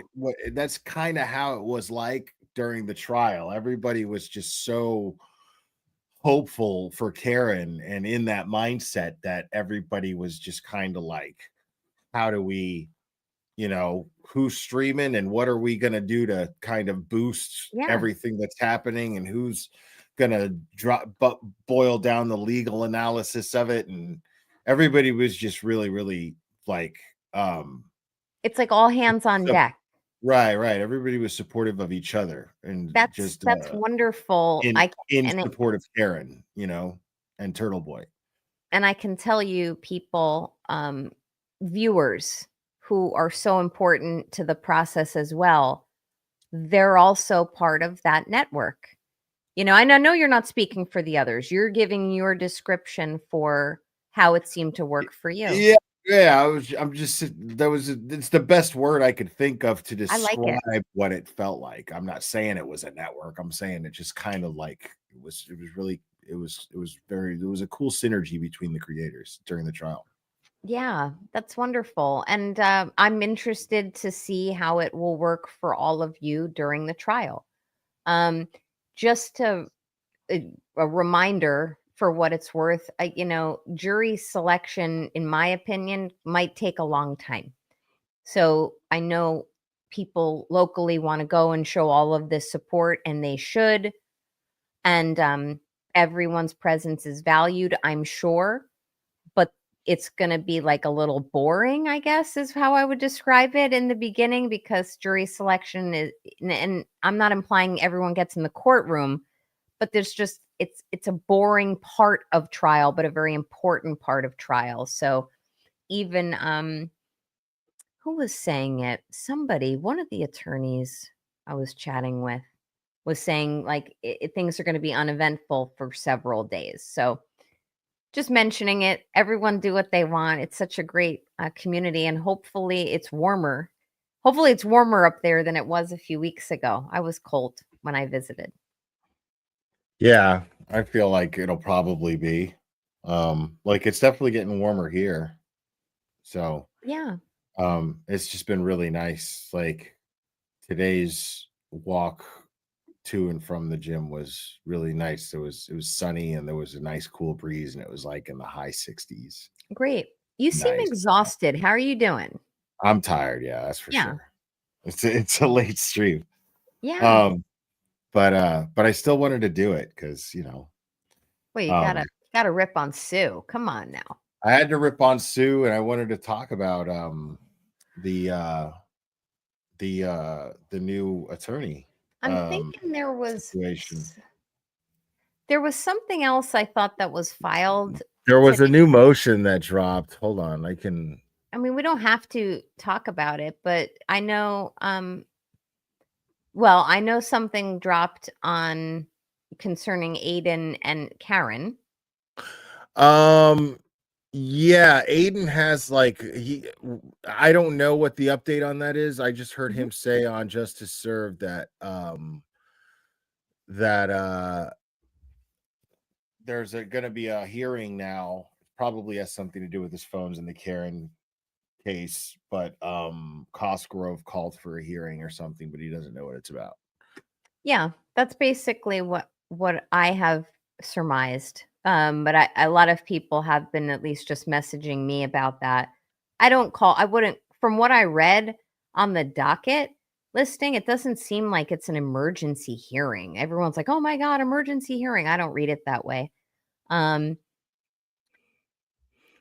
oh So man. Beverly Cannoni's decision came through for Dr. Wolf Oh and yeah. yeah, I don't but think I fully studied it yet. Today was a little bit of a busy day, but it looked Wolf was the, oh my God, chat, tell me which one that I yeah, was. he's going to be included. It was the defendant's motion to exclude him and she denied the motion. Oh yeah, but what was he? So, I forget what kind of expert he is. oh, Somebody yeah. tell me, He's the because I hold remember on. thinking I can look too. Dr. Wolf has the requisite education, training, experience, and familiarity with the subject matter of the Oh, testimony. the neurologist, neurosurgeon. Yeah. Thank you. The neurosurgeon with the dead patients. Thank you, Beth. So look, I can't even say I skimmed that decision, but what I can tell you is, okay, she's going to let him in. This could completely backfire for the Commonwealth. So even though Dr. Wolf, not of Arca, this other Dr. Wolf who spells his Yeah. name differently, even if he's going to offer new opinions, that he's a neurosurgeon. I represent a lot of doctors, and I can tell you, like, neurosurgeons are one thing, but they're not forensic pathologists. Okay, they're not conducting autopsies, they may have studied X, Y, or Z back in residency or internships. That doesn't, 35 years ago, that doesn't make them qualified to offer opinions on manner of death, cause of death, and the like. This could backfire for the Commonwealth because they're sidelining and have not named Dr. Scorty Bello, the medical examiner. They're Yeah, casting her aside, I just was like just gonna say that. they seem to be casting Proctor aside a little bit, whether they're going to call him as a witness or not, because Proctor's at least on their list. I don't think it's a good thing. It's not going to land well, in my opinion, to have a neurosurgeon who is not the medical examiner offer opinions on manner of death or even cause of death. So It's I would right. tell Like people not that. to be I worried don't. about it. Right. That's the whole thing. Is Brennan seems to have nothing. Like we've gotten through that process of him trying to cut off the legs of the defense. That's done. Not yet. Like, Not done. well, not done, but I'm saying like all of those motions, like now it's happening. Now we're, it's we're getting to the home stretch of when the trial's going to start. There's just the one that I don't think, I know there may be more that are pending, but the one I really am waiting for is the one on Michael Easter, the FBI guy who is going to offer and support a Bowden defense of law So enforcement. far, she hasn't excluded any of the expert witnesses. Let's hope let's hope that trend continues because, she's Well, because the experts that the Commonwealth have are jokes. So it's like, Yeah. I mean, so the defense isn't even worried about it. I mean, they're going to file the motions to exclude, but they know Bev's going to fucking deny those motions. You know what I mean? I agree. We'll see what happens. I mean, oh, look, Jordan and Pippin, sweet. Which one of us is Jordan? No. What? I don't mean to brag, but I won the Dude, foul shot contest for 7th grade girls. I feel like the law degree kind of makes you Jordan. No. But that's awesome. Thank you. I'm just there to assist. Wow. Someone wrote, Bev won't allow Easter. Easter will 100% bury the investigation and the investigators. This is an important motion to watch. So honestly, I'm just telling anyone who's watching at this hour, if you see that motion land, that order, please find me somehow and get it under my nose. I know I have someone doing this for me, but the sooner I see it, the better. I will very much appreciate you and be able to give some guidance if anyone needs it. That's very important because to support a Bowden defense of law enforcement malfeasance and just poor investigation is critical. It is something that I know I have been saying. I know Betterow has been saying, even back to 1.0, having that type of expert saying, what the fuck were these guys doing? And how did they do everything wrong? Step by step by step. That will really help. That to me could make all the difference in 2.0. And the fact that she hasn't made the decision yet is ridiculous.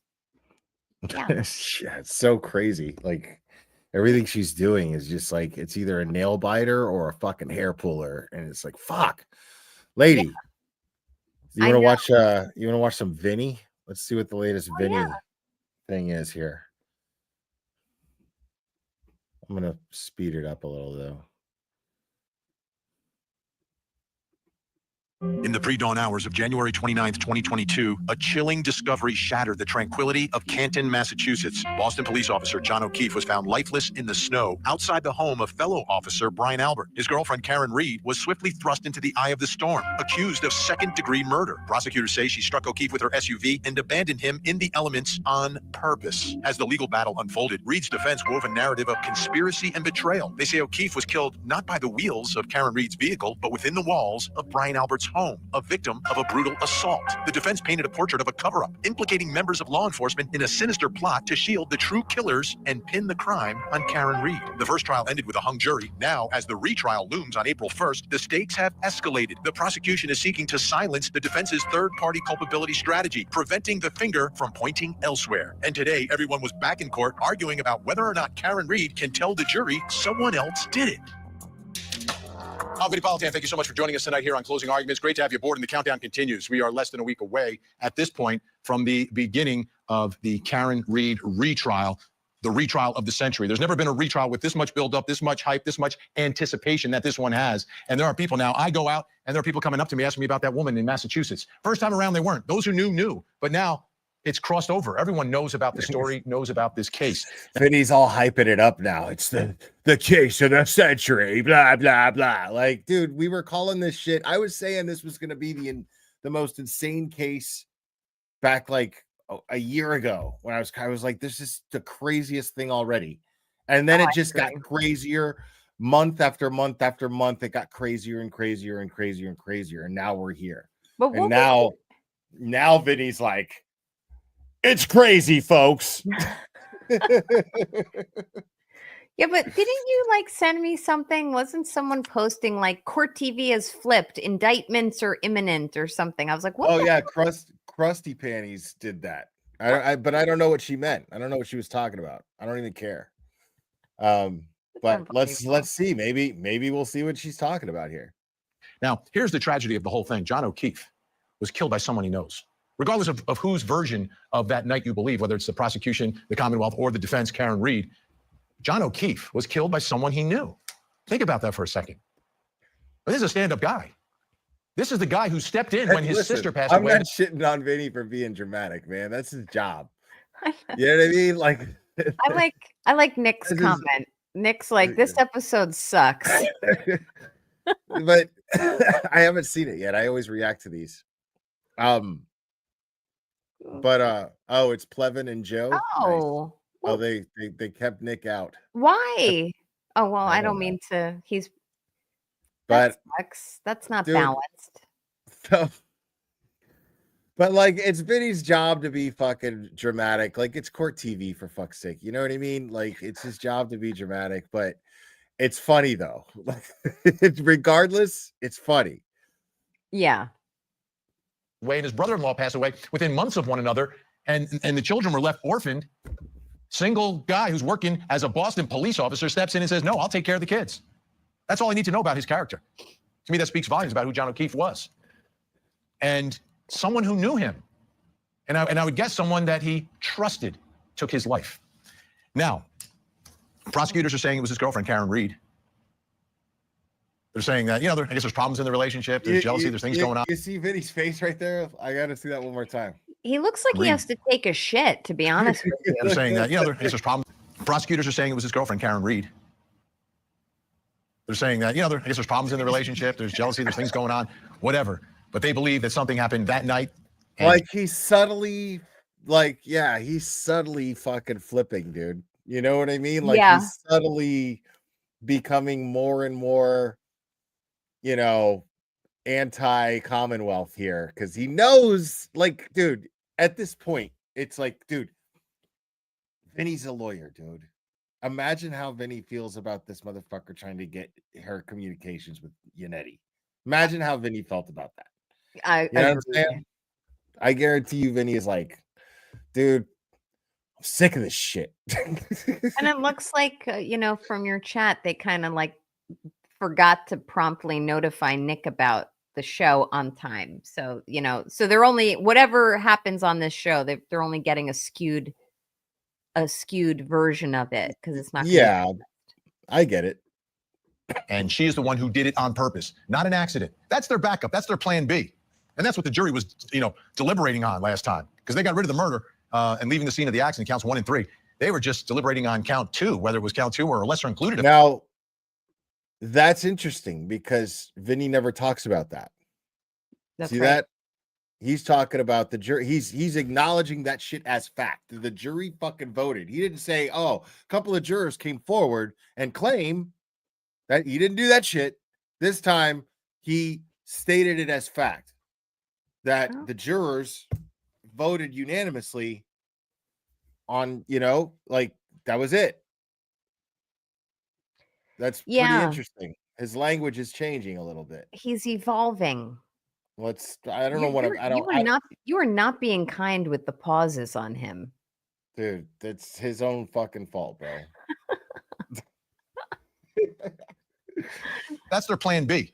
And that's what the jury was, deliberating on last time because they got rid of. Hold on. And I haven't. Oh, here we go. Yeah. I think we got a super cat. Super cat. I think we got a super cat. Super cat. Super cat. Super cat.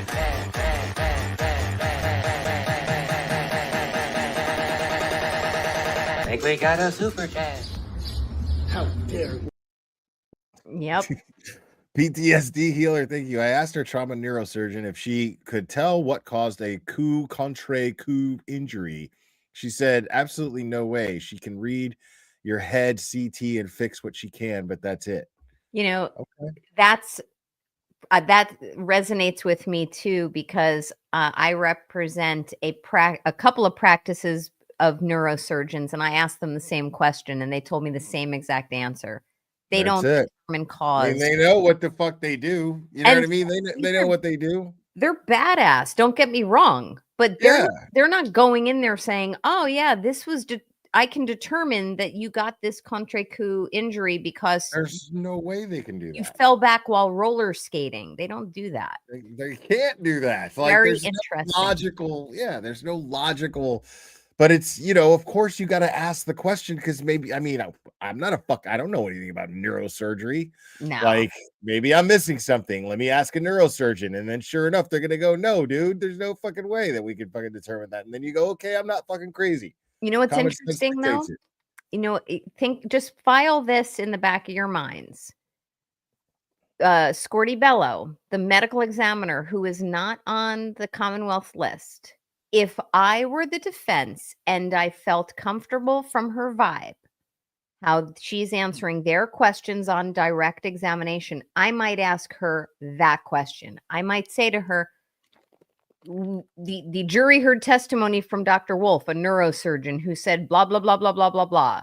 How do you feel about that? Or things like, do you feel, given your area of medical expertise,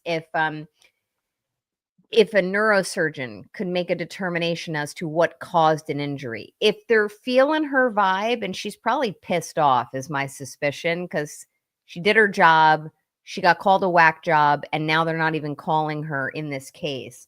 That's my suspicion. But I'd be interested to know if she almost turns and favors the defense more this time around. It's something to watch. Yeah, I agree. I want to see. I hope the defense calls her up. They will. Got rid of the murder and leaving the scene of the accident, counts 1 and 3. They were just deliberating on count 2, whether it was count 2 or a lesser included of count 2. That's what that discussion was about. And they were hung on it. The bottom line is, I love that he's stating that as fact. They're saying she did it on purpose. That is their theory, their story. That's what they believe they are going to prove beyond a reasonable doubt. Meanwhile, the defense is saying it was someone in the house.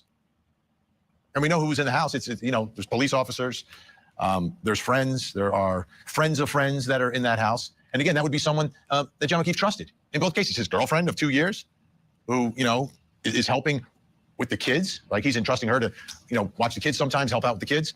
And someone that obviously he shared a lot with during 2 years. Then someone in the house, someone he trusted. Friends, fellow officers, friends of friends. No matter how you look at this is horrible. Whoever did this, if they did it on purpose. Now, one of the things that the defense has been, they came up in the last trial that really played out, and we've seen this scenario how many times on court TV, a love triangle, right? And this is, I think, part of where the defense is going in their case. You've got John O'Keefe and Karen Reed, they're united for a couple of years, but we know that Brian Higgins, John's friend, who he trusted, was texting back and forth with Karen. Karen kissed him. And this is, in close proximity to when John O'Keefe died. So could this be some sort of a love triangle? Well, today in the courtroom, they were talking about the defense and their ability to whether or not they'll be able to argue that some third party is responsible for all of this, like someone in the house. And Brian Higgins, obviously, his name came up. And I want to focus tonight, like they did in the courtroom, on motive and opportunity. So here's the defense and the prosecution. Vinny's coming around. I'm trying to tell you. This is the stuff. This is all I've ever asked that they talk about. Just talk about this shit because it matters. This is so exculpatory, but at the same time, it's fact and it needs to be discussed. We're discussing the facts of this case. And he's been saying some of these things on his private YouTube channel, but now he's saying it on court TVs. So maybe there's a little trend. Maybe the tide is turning. And Feels like it. I don't want to jump to conclusions, but feels like it. Feels like it. I mean, dude, it just boils down to like, what the fuck are you gonna do at this point? Like, how can you deny that this is a railroad job? Stop it. You're like, stop it. Yeah. This is the most obvious railroad job ever at this point. And a conglomerate like Court TV, I don't even know if that's the right word to describe them, that's gonna, a company like Court TV can't afford to act like this is not happening. You know what I'm saying? Pretend like it's not some sham. Forrest Dump, thank you so much. Here's my message with the red color to match Nan's perfectly applied lipstick. No hidden agenda or ulterior meaning or flirting. At you, Sue Rosie O'Donnell, directed at Nan. I just think you are volcano hot with that lipstick. And Will, I freaking love you, man. Okay, Forrest Dump, thank you so much for that. Thank you. Yeah, that.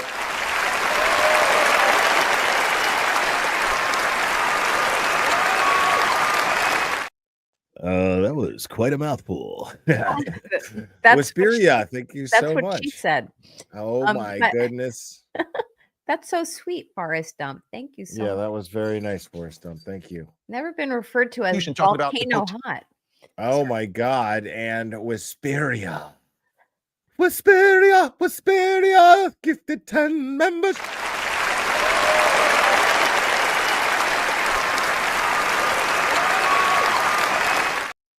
I just made that song up. Wisperia, gifted 10 memberships, gifting, 10, 1, 2, 3, 4, 5, 6, 7, 8, 9, 10. That sounds like something out of Mamma Mia. Whatever, bro. It's fucking art, is what it is. I love it. Well, again, dirty lack thereof of a motive for Brian Higgins. This was the night that after having carried on a flirtation with Ms. Reed while she was dating Mr. O'Keefe, Brian Higgins was confronted with Ms. Reed and Mr. O'Keefe together. In the words of one eyewitness, Ms. Reed and Mr. O'Keefe appeared to be lovey-dovey that night. Higgins had expressed his interest, but it went nowhere. And it went nowhere because prior to January 28th of 2022, Ms. Reed had rebuffed him, essentially ghosted him. She stopped returning his messages. Brian Higgins was liquored up that night as well. They were both very wise men. The court saw them on the video.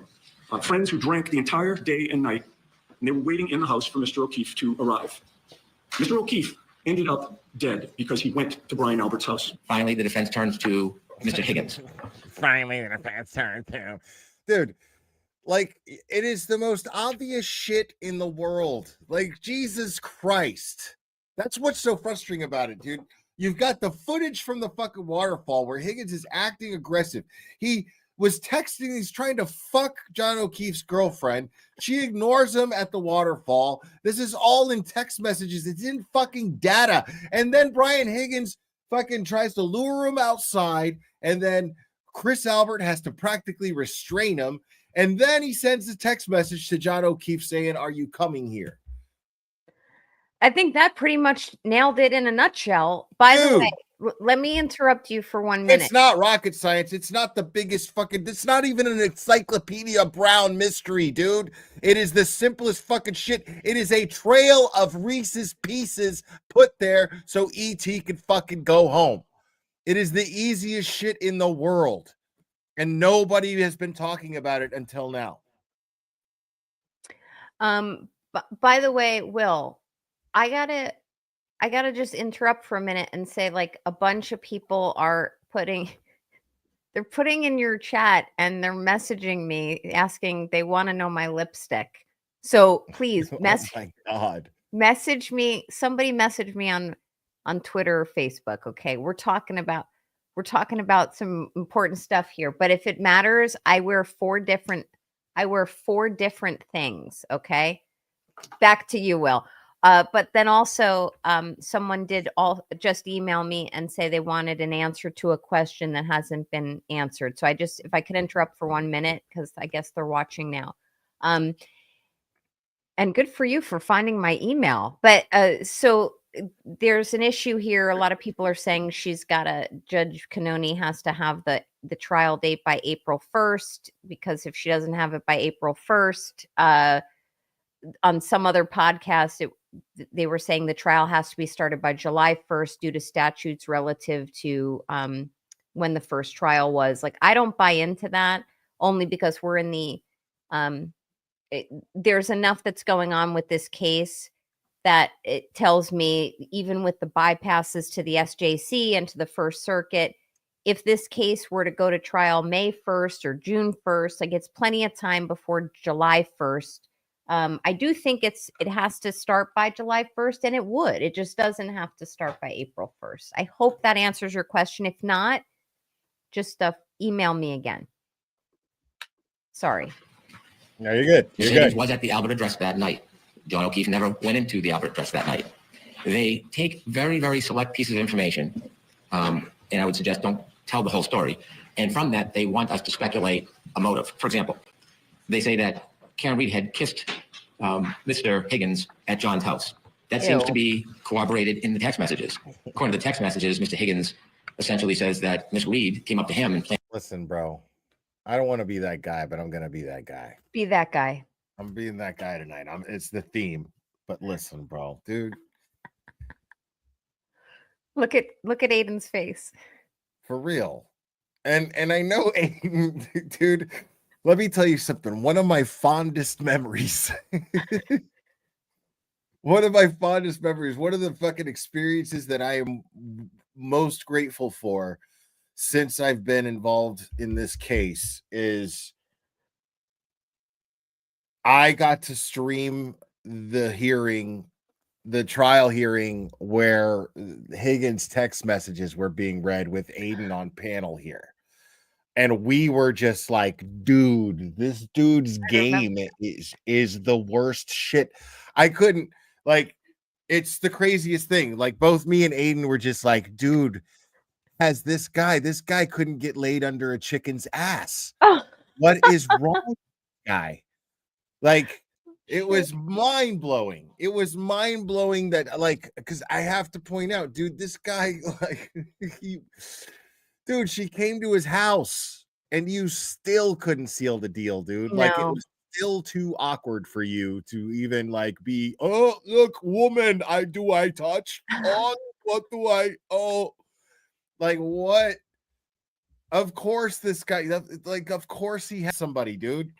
That is the most small dick energy fucking likely scenario that you could think of.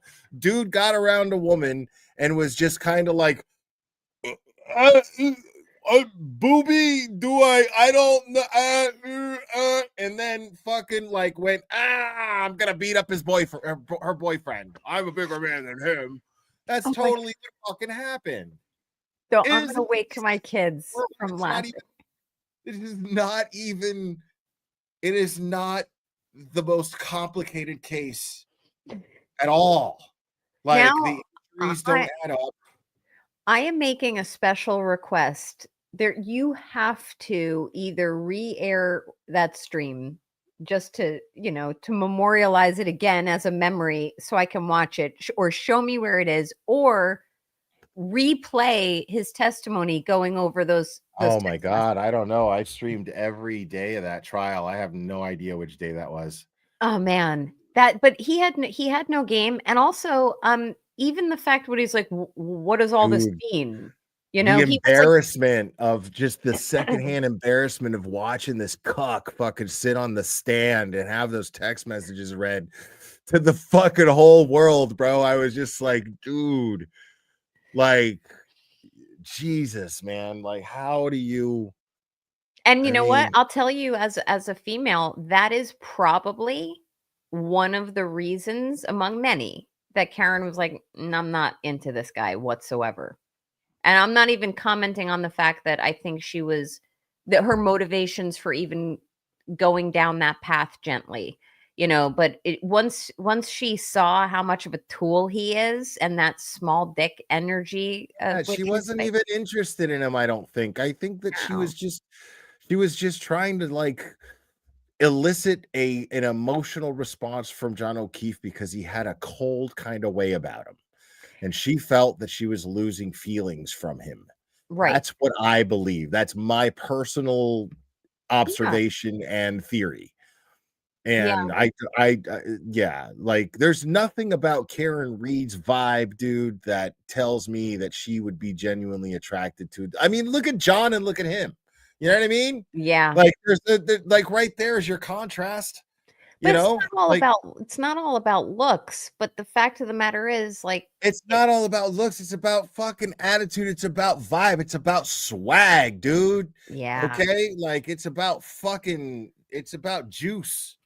John O'Keefe had juice and swag. Brian Higgins does not have juice or swag, bro. That dude is fucking running dry. Yeah. And stiff as a board. Yeah, I mean, he's a decorated dude though, so like go easy on him. Whatever. This poor fucking bastard, bro. Like I could not Swagger. I love it. Yeah, that's what it is, dude. You gotta have that fucking juice, dude. You know what I'm saying? Like he doesn't have it. He doesn't have it. Higgins does not have that shit. He better develop it before he goes to prison. Like someday. Brennan has that shit that after he pays a hooker, like then he gets confident, that's like he's all timid, but then when he drops the fucking money on the dresser, then he's like, he feels like the man. And planted a kiss on him. And there's quite a bit of text message exchange that you heard during trial about that interaction. And then at some point, Ms. Reed went to Mr. Higgins' house. And so there was some interest, it would appear, from the text messages between the two. Mutual, at best. There's a plethora of text messages where Ms. Reed is pursuing Mr. Higgins, looking for his time, looking for his intention. And one, she says, I was basically begging him to come over. Do you like me? Come over to my house. There are text messages talking about Mr. Higgins not having enough time for her. So there is a flirtatious relationship between the two of them. What we don't see is that somehow that creates a motive for Mr. Higgins to want to hurt or kill John O'Keefe. I love how he did you see what he just did right there? Yeah. That is exactly what makes it a motive. So what this is the fucking little bullshit, little fucking Temu Jedi mind tricks that he tries to pull. Where he's like, right. He tries to plant that shit in your mind and say that they had a flirtatious relationship, but that is not a motive. No, dude, that is exactly what makes it a motive to kill. What are you talking about? Yeah, it makes you kind of scratch your head going, are you kidding me? Like it's 100% motive. Absolutely. And a jury gets to consider it. They just get to consider it. And if you notice, if I recall, when Yannetti went through the third party culprit argument yesterday, he started with Colin, then he hit Brian, and then he hit Higgins. And I feel that's probably the order of importance in the defense's mind, with the third, Higgins, being the most culpable in their minds. Right. I think there was a strategic reason to list them in that order. So, well, right, because Colin's at the house. They get John O'Keefe at the house.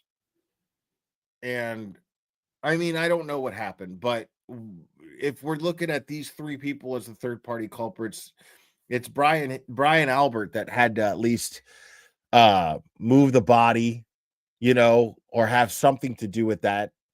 You know what I mean? He had to quarterback the whole process of what they were going to do and how they were going to cover it up. And Jen McCabe handled the whole framing of, had the idea of framing because she heard Karen say, did I hit him? So Jen McCabe figures, well, I've got this woman, like nobody gives a fuck about her, right? She doesn't even know if she hit him or not. If we convince her that she hit him, well, then she'll just plead guilty, and then it'll be that'll be it. And we'll get Proctor on, and he's going to make sure that this happens. And then, we say that she has this much evidence against her, like the tail light, this and that, and she'll just plead guilty, and that'll be it. That's what they planned, I believe. And Olivia had posted, I don't know if you can grab that, but she had a good little post a short while ago about apparently the Commonwealth doesn't have to prove motive, but the Commonwealth is making the defense prove motive, which is totally true.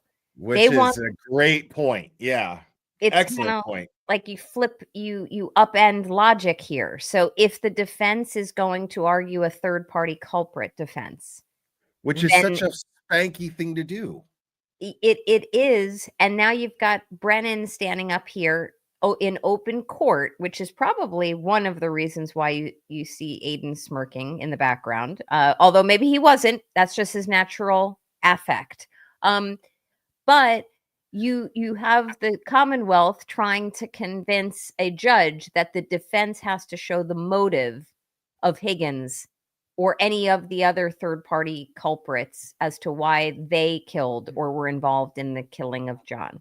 So to play devil's advocate, I'd say that the leg that he stands on with the judge, as far as making this fly, is these aren't the people who are accused, and they're innocent victims, and they've been harassed and blah blah blah blah blah, right? So he figures he can make that shit fly with that. You know what I'm saying? Like, these are just bystanders and they're witnesses, and now they're being accused of a crime where there's no basis for this and that, and there's plenty of basis, but he's gonna make that argument. You know what I'm saying?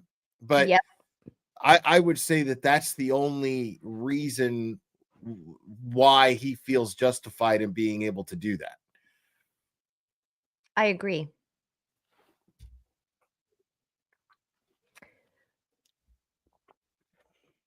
Brian Higgins sent a text message saying to John O'Keefe, asking if he was coming to the home that night, and they then attached the word he lured them to the house. I mean, we do look at this evidence not in a vacuum, but logically and realistically. Not knowing that Karen Reed was not going to come in when they arrived at the house, is it reasonable? Is it rational? Is it lucid to think that that Mr. Higgins was inviting them both over to the house, not knowing only one of them would get out of the car? Is the suggestion that Mr. Higgins was going to kill both of them, or he was going to kill one of them so the other one? I hadn't thought of that, but I wouldn't put it past him. Me too. I mean, he's got that animosity towards Karen too, I'm sure. Maybe that was the plan. He looked really, really pissed in that waterfall video. He sure did. So who knows? Who knows what the plan was? But I mean, that's the thing, is nobody's saying that it was premeditated, though. You know what I'm saying? Like, yeah, it was premeditated to do something, but I don't think that the motive, I don't think that they premeditated to kill him. I don't think they intended on murdering him when they lured him to the house. I think that they were just going to try to rough him up or teach him a lesson or something, or allow, I personally, my personal theory on that is Brian Higgins and Brian Albert were drinking all day. Brian Higgins has a man crush on Brian Albert and has been trying to impress him all day. And under the influence of alcohol, Brian Albert, for his own amusement, egged Brian Higgins on when Brian Higgins told him about the Karen Reed situation. And Brian Albert was just like, oh, no, you're not going to do shit. Watch, I'll get that motherfucker, blah, blah, blah, blah, blah. Nah, you're not going to do shit. You're a fucking pussy, blah, blah, blah. That's what I think went down. And then they were like, all right, well, fucking look, blah, blah, blah, I'll fucking call him outside right now, blah, blah, blah. Chris Albert, no, man, my fucking business is right there. You can't be acting like that. We need to get the fuck out of here. And then fucking Brian Albert, like, well, we'll just fucking get him, come to my house. Get him to come to my house, because I think you're a pussy, and I don't think you'll do shit. That's what I think happened. Brian Albert sat there and called Brian Higgins a pussy, said, "You're not going to do shit. You can bring him over to my house and we'll see how much your fucking ass is going to fucking cash the checks that your mouth is writing." Wow. That was like a one-man show with Will the Glare. Like you played every part in that Well, play. look at the footage in the waterfall. Right. I mean, You know what I'm saying? it tracks. It tracks. I'm picking up what you're putting down. Now, then there's the Colin Albert, with his knuckles being messed up. And us knowing that he was in the house, finally we end up finding that out. So, maybe he got his licks in. I don't know. Maybe. Yeah. There's some element of some people in that house became involved inadvertently and then were very involved. Like, for example, Jen McCabe. I don't think excuse me. I don't think she was involved in planning and bringing him there. Although people will say, well, no, she wanted Karen to come with her and there was a surprise waiting for her. I don't know.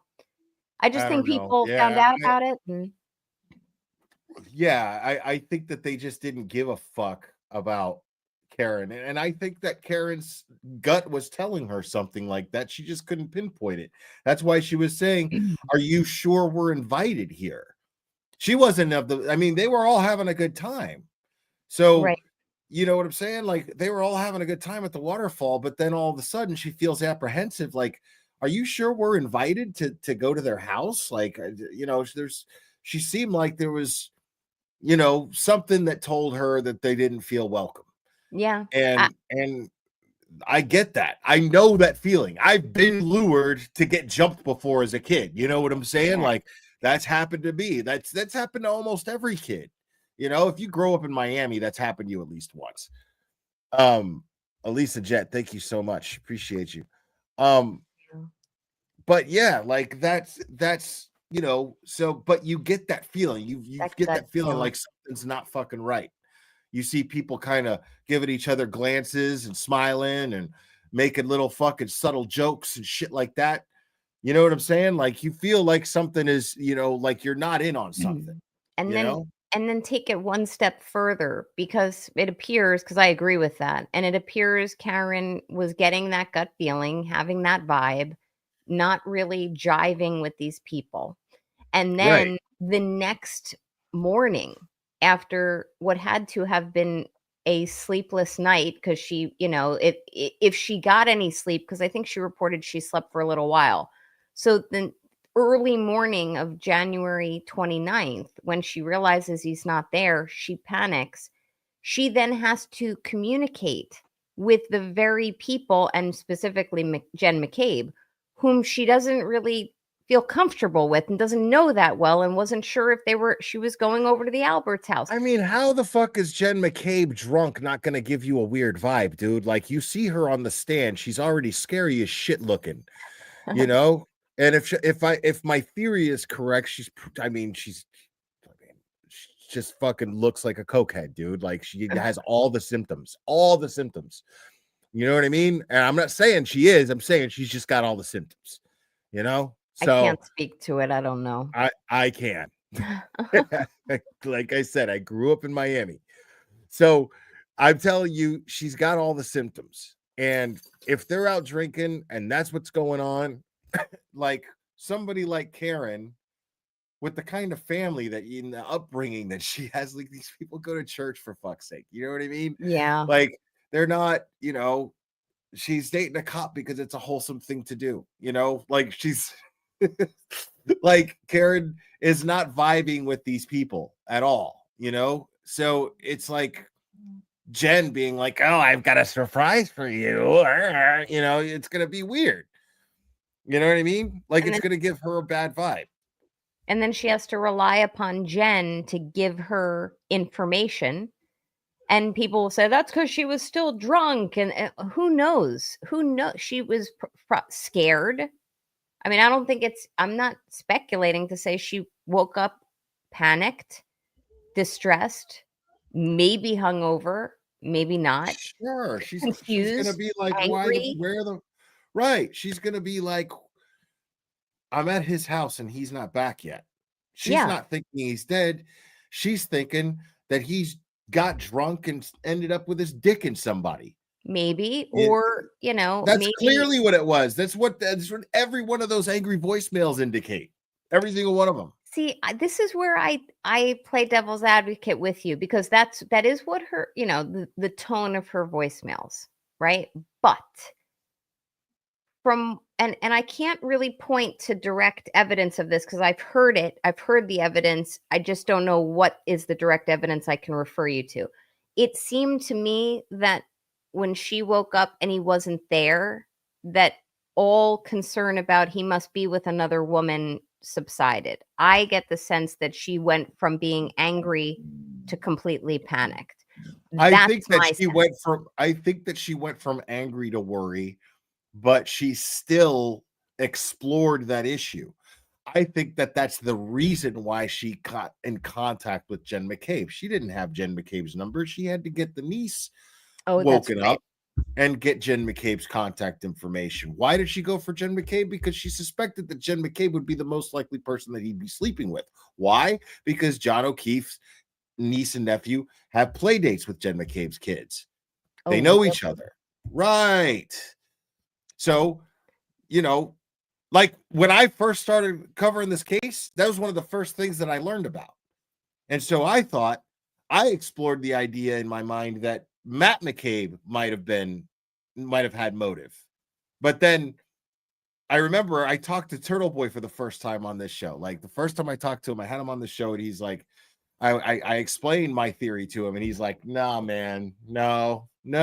And I'm like, okay, but you get where I'm going. He's like, yeah, but if you saw this guy, like, and I was like, I didn't know what he meant. And then sure enough, I see the footage of him at the lacrosse game.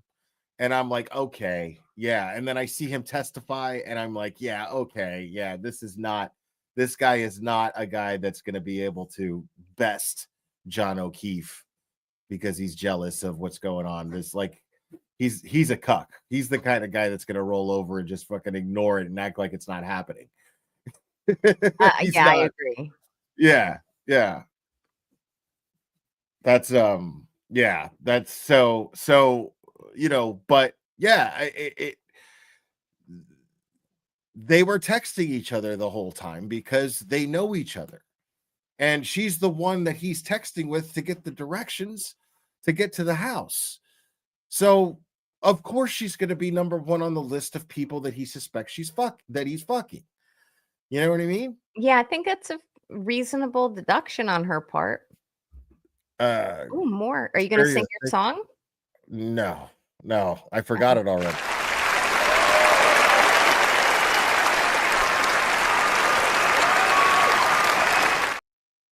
It's a new song. Thank you, Wisperia, for gifting 10 Gallagher memberships. 10. 1, 2, 3, 4, 5, 6, 7, 8, 9, 10. Wisperia. Oh my God. Wisperia. Oh, Will. Wisperia. Okay. The other one he would then set up for murder so that he wouldn't be able to see her anyways. The absurdity of the relationship between the claim and reality is so great that it will just run rampant through this trial. So is there motive for Brian Higgins in this case? Does it make sense? Dude. Joining me from Massachusetts, we've got about 50% of our Karen Reed trial insiders tonight. Must be a Red Sox or this guy. Or a Celtics game or something going on. Criminal defense attorney Joseph Kresge Jr. is with us, and the author of the book Storm of Suspicion, the Karen Reed Trials, Kevin Lenahan, is with us. Hot. So hot. Thank you to you both. Let's talk about motive here. What are your thoughts, Joseph? I mean, I've been here at Court TV for many, many years, and I've covered more than my share of love triangle cases. Do you think this fits the mold here of a love triangle? No. Higgins, O'Keefe, and Reed. Well, certainly it's fairly legion in these types of cases that a motivating factor, right, would be love.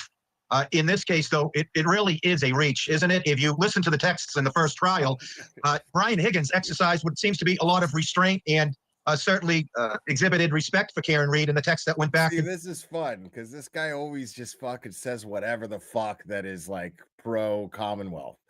It's a stretch. What do you mean it's a stretch, bro? There is a fucking trail of Reese's Pieces, dude. Trying to tell you. It's a stretch. No, it's not. It's a stretch to think anything else. Back and forth between the two of them. Where it becomes a reach is what would be the motive to lure John O'Keefe over to the house at Fairview to kill him so he could have Karen Reed to herself, only to then accuse her or conspire to have her accused of his murder? It doesn't really make sense. But look, admissibility. No, because he didn't intend on killing him. Exactly. He was trying to peacock, dude. He was hoping to kick his ass in front of her and fucking because he's drunk and it made sense to him to do that for some reason. That's how fucking dickheads like this with small little peckers think. It is. Thank you for the insights. At trial versus plausibility are two separate and distinct issues. Also, if you look at the forensic evidence, there is no evidence putting John O'Keefe, either forensically or by eyewitness testimony, in that house. So to the extent Brian Higgins did anything, it would have had to be out in that front lawn. Plausible, no. A reach, yes. But will Judge Cannoni allow it in? Perhaps. She is a very defense-friendly judge. She believes in robust defenses, despite what many of her critics following this case believe. Defense lawyers all know that she is very defense-friendly and wants defendants to have as robust a defense as they can. Let's take a listen to Brian Higgins here, talking about what happened at John's house, John O'Keefe's house, and they were watching the Patriots game. John is there, Brian is there, and Karen is there. And fucking Brian fucking got drunk and threw John's nephew's controller for the video game and broke it like an asshole. Total asshole. Yeah, dude, come on with this. Like, this is not, I mean, the guy fucking destroyed his phone the day before an order to preserve his phone came out. Jesus Christ, it is not rocket science, people. Yeah, I think it like you're saying, it's pretty simple. I think the over analyzing of this is what got the first jury into trouble. They start going down these like anthills of like questions. They can't make heads or tails of it, and then they say, "Oh no, we have deeply held beliefs, mistrial." Like, that's ridiculous. There's motive here, and it's not Karen's motive. Right. And it's such a strong motive, too. It is. Like, it's so prominent. And the culpability of guilt is overwhelming. And I want to just make sure I say it one more time. Or consciousness of guilt, excuse me. The consciousness of guilt is overwhelming on the Higgins part. Go ahead. I'm sorry. Sorry, I if I had interrupted you as well, but Joseph Krowski, you better not be representing Colin Albert anymore if you're going to go on court TV and start talking like this. If I find out, like, because everyone's like, are they going to bring their attorneys to court? Well, I'm assuming they will. They've been named as third-party culprits. Krowski previously represented Colin Albert in relation to this case. In relation to this case. So keep an eye on that, folks. Keep an eye on it. This guy, dude. By the way, I'm going to give you a heads up. So I'm only going to stay with you for a little while longer because I'm getting sleepy. I have work in the morning. All right, I'm going to get through this video, but if you want to jump off, I'll stay for a little while longer. Okay. Okay. As I was exiting the house, it was either through the breezeway or the garage, and as we were walking out, the defendant planted a kiss on me. After that incident, it's safe to say, we've just gone through a number of them. You exchanged flirtatious texts with Miss Reed. Is that right? Is the incident you're referring to when she kissed me? No, I'm saying after that. After that incident, yes, after the Patriots game. Okay, yep. Did this guy pop out of a fucking time capsule that was buried in 1953, bro? Like, where did this guy come from? The defendant planted a kiss on me. Like, dude, who talks like that? Nobody. I agree. Planted a kiss. I agree, and I'm also of the opinion that I now realize he reminds me of Humpty Dumpty. I was searching. I was in my mind trying to say who is it? It's Humpty Dumpty, and he's about to have a great fall. The defendant planted a kiss on me. Wow, bro. You exchanged flirtatious texts. We did. With Miss Reed. I did. And that was over the course of a few weeks, couple of weeks, but just 9 days. Is that right? So it was between the January 12th and I would say before the 28th, because the 28th she didn't respond, and the 29th she sent that last text that John died. When John walked in to the waterfall, were you already there? Yes. He greeted you, you indicated, correct? Yes, I believe so. Karen walked in with him. Yes. She did not greet you, did she? I think they kind This is the guy, bro, that fucking when he's with a lady, like he's and he's drunk. He fucking like 3 pumps, he squirts, passes out on top of the person. Poor woman. She's like, can you get off me? And then he's just snoring, just like passed out like a big old fucking greasy hedgehog. Like, Oh, dear Lord. woman got nothing out of it except fucking like the wind knocked out of her because he won't fucking get up. Like, poor bastard, bro. Like, this guy's fucking doomed sexually, bro. Like, he's never. they kind of went like that in different directions. Right. Yes. Did she greet you? No. Right. So she walked over toward the corner of the bar, and John came over and greeted you, and then walked over and joined her, correct? Yes. Karen didn't stop what she was doing when she was over in the corner of the bar and come over and say hi to you. I didn't have any interaction with her that night. No. So it's safe to say that throughout that evening, when she was sidled up next to John O'Keefe or friends that she was with, she never turned back around and came over and even acknowledged you, correct? That's correct. So she basically ignored you the entire evening. That's not how I interpret it. No, Did I don't that know. upset you? Did she ignore you or pay attention to you? I did not feel ignored and didn't upset me at all. Jackson, his right here, this is artwork, what he's doing. Like right there, he got like metaphorically right inside his head and started fucking pulling plugs out and plugging them in different places. That's Like, a great analogy. he totally just got right in his head. Like, oh yeah, you didn't like that because he wanted to show the jury that he was this insecure guy. An insecure guy is going to sit there and deny that a woman blew him off, even though the evidence is right in the jury's face dictating that he was blown off. Yeah. And he can't admit it because he's got that tiny dick energy. Can I comment here for a moment? Please. Because you're absolutely right. And those are traits in someone that no amount of trial prep, witness prep can undo. Unless he's going to like a professional witness preparer for this upcoming trial, those little insecurities and in idiosyncrasies are going to be there for him. And what Jackson, as you pointed out, is doing is just like plucking them like violin strings. And totally. I think Higgins is so insecure, so conceited. Why? I have no idea. It tracks with the fact that he called JFK's show and James Jackson and said, well, he's a decorated dude. He thinks so of himself, and he doesn't want to in any way absorb if anyone thinks otherwise. He doesn't. This is the thing, though, Nan. I agree with you, but I agree with you partially. Well, yeah, I believe there to be another layer. I don't think that he thinks much of himself. I think that he subconsciously convinces himself that he thinks well of himself, but he doesn't. That's his problem. He wants to be more like Brian Albert rather than taking pride in his own and not feeling the need to impress anyone. Like that was just pathetic, childlike, I want to crawl up your ass behavior, where he's just, come on, man, come on, let's I'm gonna fight you in the bar, like that's just fucking that's oafish behavior. And by the way, that's someone without any self-esteem would engage in. That's a better way of saying exactly what I'm thinking. So like when I say he's conceited, I think he's actually, what's the word? He's insecure. Oh my God, there's a term we use as lawyers, and I can't think of it.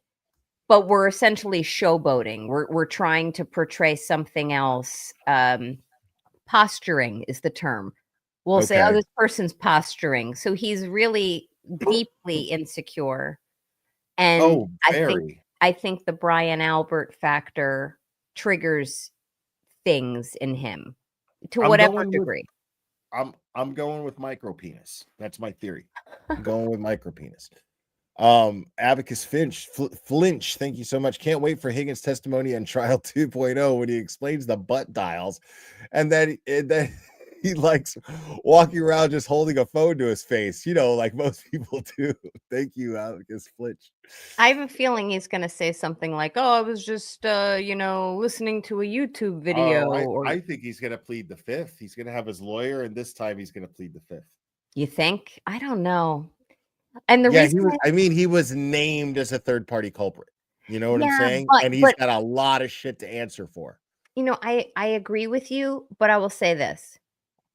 The reason I'm not sure he's going to plead the fifth, and this may change, but the reason I have is, if you recall in 1.0, when Jackson was confronting him with violation of federal statutes by using that kiosk at the Canton PD for the federal kiosk for personal use, which is a crime. And he had to make a proffer on There's that too, by the way. Yeah, I forgot about that. But he had his lawyer there at the time. And for some reason, Bev allowed AJ to ask questions. Like, you brought a lawyer today. Why did you have a lawyer? Which honestly, I didn't think Bev was going to allow that. But the lawyer who was posturing basically said, I can have a conversation with my client in 10 seconds. Yeah, that was one of my favorite parts. And the point is, that lawyer. Higgins said it was impossible to have a conversation in 20 seconds. Yeah, but that lawyer that day must have told him ahead of time, you didn't do anything wrong. Answer any questions about using that federal kiosk with your friend, Mr. Matt Kelch. If I were Higgins' lawyer that day, I would not have let him answer those questions about using the kiosk for personal use. Those are federal crimes. And what's interesting, though, is I think that's why his lawyer was there. 100%. But what I'm getting, that is why his lawyer was there. But his lawyer let him answer those questions. And if it's the same lawyer this time around, I'm glitching again, then that lawyer is, I don't know, it doesn't seem inclined to want to use the Fifth Amendment. We'll see. He should plead the fifth. Do you think that they'll call Scanlon? Who's Scanlon? I forgot who Scanlon is the one who reported that this was a beating. The original guy. Okay. Yeah, no, I mean, I don't even think they could find him. No, he's been named, and my understanding from some confidential informants that he has been served with a trial subpoena. But anyway, do I think they're going to call him? Well, Scanlon is the one who initially reported that there was some type of beating in the house, and then he recanted quickly within days. And it was Scanlon who basically flipped this case wide open, because I don't know this to be true, but I imagine Yannetti in the beginning, as the lawyer, received this case, took on Ms. Reed as a client and said, okay, I don't know what we have here, but I have a client to represent, and maybe there was some type of alcohol related hit and run. We now know, everyone, that is not the case. With all of that said, it was once Scanlon came forward that probably really turned Yannetti's mind around wholeheartedly. And I don't know any of that to be true. With that said, it is a risk. If Scanlon, as reported to me through, when I listen to like Turtle Boy's program or other streams, it seems like he's pretty much standing firm that he's recanting his original story. If I understand what I mean, but even still, is he gonna lie on the stand? You know what I mean? So what they're gonna do is they're gonna ask him if he originally said this and if he recanted. You know what I mean? And then if the jury sees that, what's he gonna do? Lie? It's a under little oath. You're right. It's a little bit of a gauntlet, because I don't know if Bev's going to allow him to answer that. If Bev's going to allow the defense to say, you well, can plead the fifth. no. I don't know if Bev is going to allow AJ, for example, to ask Scanlon, didn't you tell Yannetti previously that this was a beating in the house? That is hearsay, just so you know. So if Brennan stands up and says his objection, and God, I hope he doesn't stand when he makes his objections, but is it hearsay if Yannetti asks him, didn't you tell me that it was a beating? It's still hearsay? Yeah, it's hearsay. So Okay. there are exceptions, and there's like 8 or 9 exceptions to hearsay, and I'd be perfectly blunt with you. When I'm more rested, I could better go through them to figure out in my mind which hearsay exception applies. But it's technically hearsay. It should come in under an exception just because, my muscle memory tells me that. But with Bev, it's like a crapshoot. And yeah. You know what I mean? Like, how are you going to know? There's factor where Bettero and I don't want to group us together all the time, but the two of us have spoken about this. We're like, we don't understand half the time objections are sustained. So it's very hard to give guidance on the subject, is what I'm saying. So can you plead the fifth as a witness in a criminal case? Yeah, of course you can. It's your right. It's your right to remain silent. You don't have to fucking talk, Yes, that's correct. Your freedom of speech goes both ways. You can also shut the fuck up. You sir and fish. Okay, thank you. Wouldn't be shocked if Albert frequently butt dials Higgins while having fun, just to rub his face into the fact that Albert's getting some and Higgins isn't. Seems like that kind of relationship. That's quite the imagination that you've got there. Okay. Let me tell you something. Neither one of these guys, neither one of them are getting action. There is no way in hell that Brian Albert was doing the nasty with Nicole in bed at 2 a.m. And there's no action that was anywhere on the horizon for Brian Higgins. These guys both have no game. So it just adds to the pile of reasons why I think they're full of shit. I don't know, man. I think Brian Albert has some level of game. He probably just attracts like really fucking trashy women, but Higgins just doesn't know what to do with a woman. Like, you just look at him. Ugh. Like he's completely like the whole. Just look at his eyes, bro. Not me at all. But bothered you enough Listen to his voice, bro. Like, the dude is sexually void. Is he one of those incels? I guess they call them. Maybe. Probably. Yeah. Probably. But have you seen Larry DUI's breakdown of Higgins' testimony? No, not all of it. I've seen some of it, but it's great. I want to say it's. I think it's 3 parts. It might be 2. And I've seen one part. That's all I've seen. It came out in the last couple of weeks. It's worth a watch. He does a really good breakdown of Higgins, just how AJ was able to kind of self disarm him and self detonate him through cross-examination.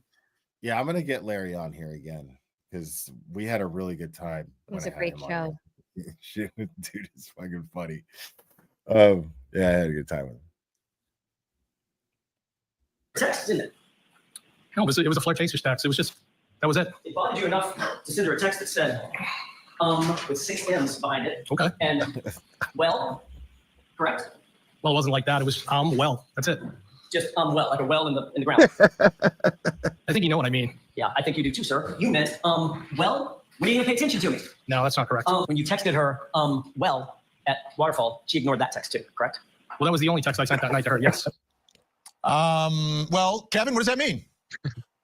It's hard to know what it means. Yeah. I think Hank Brennan did. There you go. Ask Plevin what that means. Come on, Court TV. Come on. Ask Plevin what that means. That's the guy to ask. I thought you might be prohibited as a. I think he did that on purpose. Vinny totally did that on purpose. Like, does Vinny knows But he's better? like, oh, I gotta see what Plevin has to say about Higgy game. I thought you might be prohibited as a witness if you intend to plead the fifth in a criminal trial. What is the law on that? I don't know, but I mean, you ultimately have the right to stay silent, man. You know, There's no law that I'm aware of in any jurisdiction that would prohibit you from being a witness at a criminal trial if you intend to plead the fifth. I'm not aware of one. You're it's in the Constitution. Like, you're good. You could just shut the fuck up if you want. Really good job today in pointing out that if the defense's theory is not that Brian Higgins actually just ran into John and had a fight with him at 34 Fairview, their theory is that he planned this, that he lured him there. And does that really make sense? Because if you're going to lure John there, how could he have known that Karen wasn't going to go into the house? If the idea is that John went into the house, wouldn't they believe that Karen was going to go into the house? So was because his dumb drunk ass thought that he would fucking impress her in some way.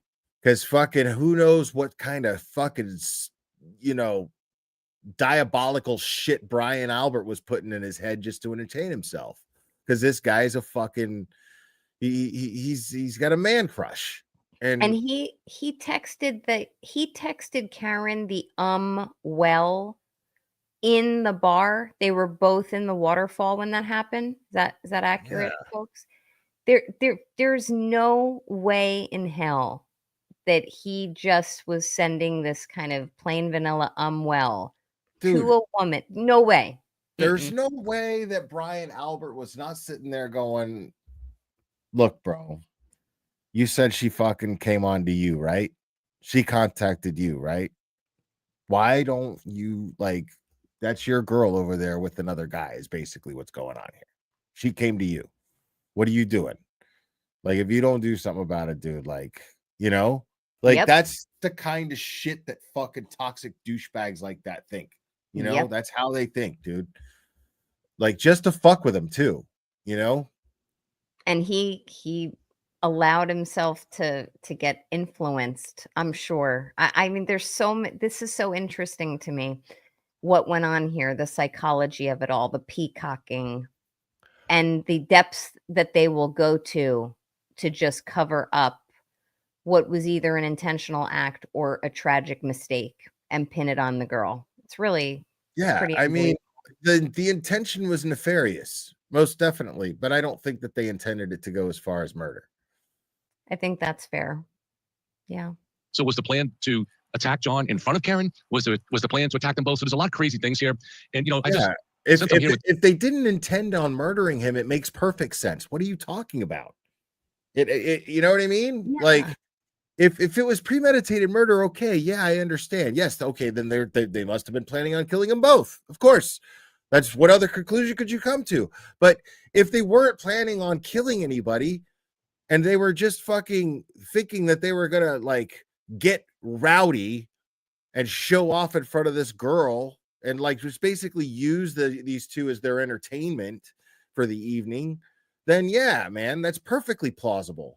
They're drunk and they're being assholes and rowdy. The Crumbly's son couldn't testify at his parents' trial because he intended to plead the fifth. Interesting.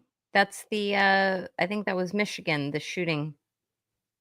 There you go. I am now aware of a jurisdiction that prohibited that. I bet you there's more to that ruling. I'm going to look into that though. Wait, Will, who wrote that? I want to be able to report back to them. Are you able to see? Wicked something. Hold on. All right, Wicked something. Yeah, Wicked psyched. Wicked psyched. Wicked psyched. I want to look more into that. Fucking Wicked I find that psyched. very interesting.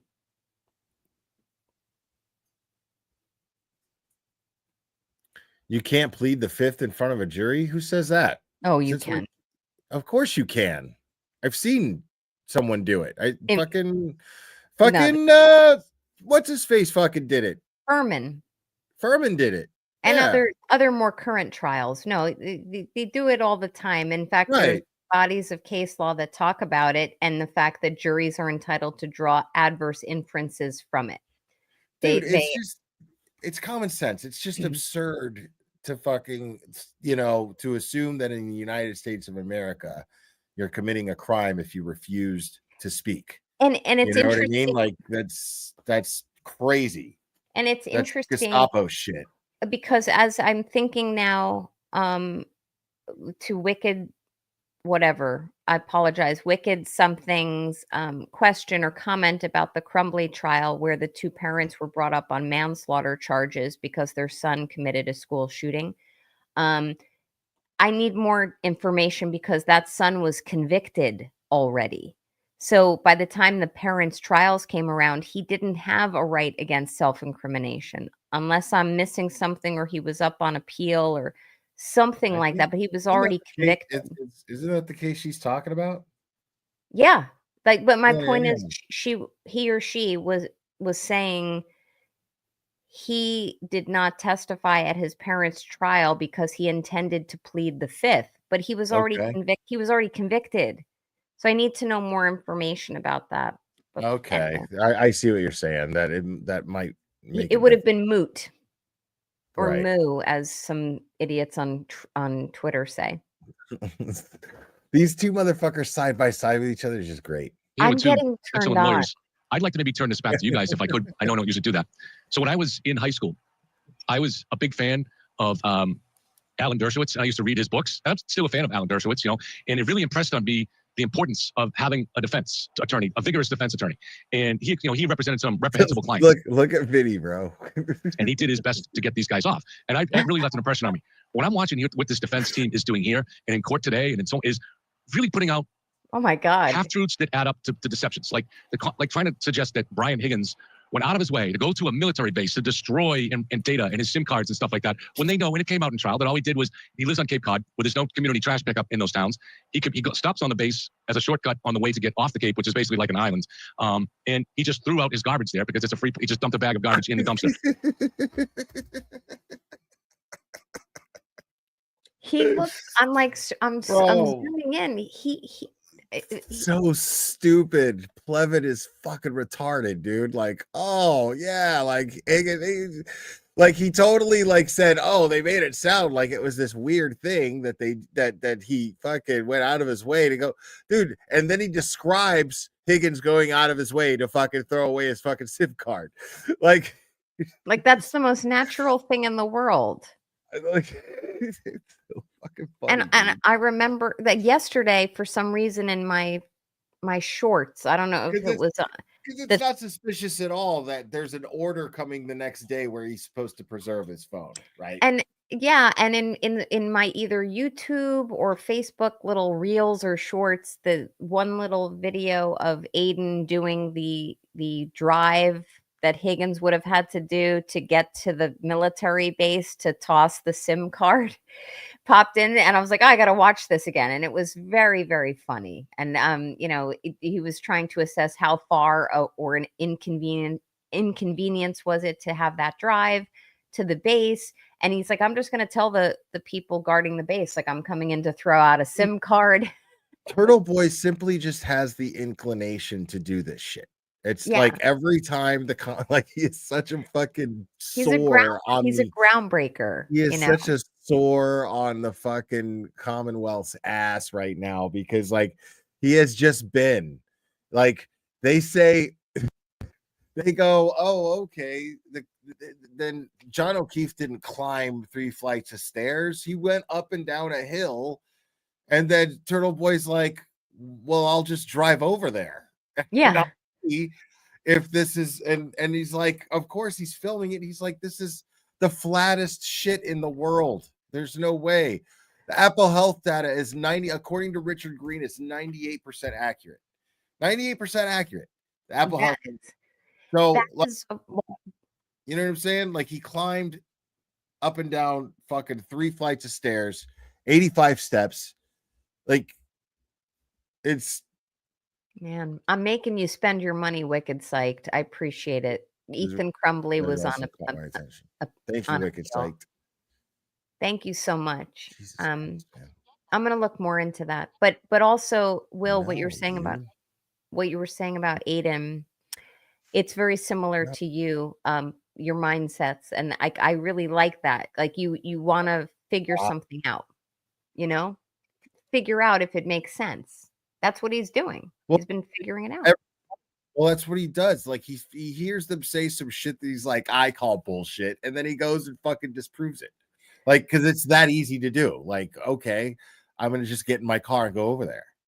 You know? Yeah.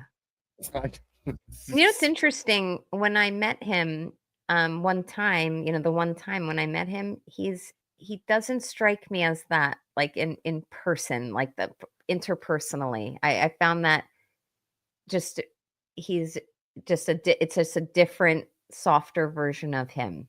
So I really like both sides. yeah. When he's social, he's definitely a lot more chill. Yeah, for sure. Yeah, Definitely. I found that very interesting. Yeah. Anyway, please press play because I'm getting a little excited listening to Plevin. But just over and over again to try to turn everything into something that is pointing innocent evidence against innocent people and trying to turn it into something suspicious. I don't know. I would not be able to be a defense lawyer. I don't think I could do. I couldn't use these tactics. But I don't know what you guys think. It's not innocent that he fucking destroyed a SIM card and threw it away on an army base. You dumb shit. I think that's a great point that you're making there, Kevin. But Joseph, I would respond to that saying I've seen not. that done from both sides. I've seen defense attorneys complain about prosecutors who take things and take them out of context or blow them up and make them look nefarious when they may or may not be. So I think it's part of what happens in a trial. Everything is bigger inside of a courtroom. Sure. They have an ethical duty to Karen Reed, and I have no problem them capitalizing on facts that they believe are helpful to their case. So what I just would prefer that they keep it within the four walls of that courtroom. What I haven't really been comfortable with is embracing the media campaign employed in this case, where some of these third-party culprits have been just absolutely victimized in targets of harassment. But the Higgins, I'll part with Kevin a little bit. I don't really mind them capitalizing on those facts, taking things that they think they can weave into their defense strategy. And again, it is incumbent upon the Commonwealth to prove the case. Yeah, I don't mind them, using Higgins. That's fine. But the other people, like the Alberts, the people that I represent, like Colin Albert, yeah, they're victims, and you need to leave them alone. But Higgins is fine. You can fuck with Higgins all you want. That's basically what he just said there. Listen.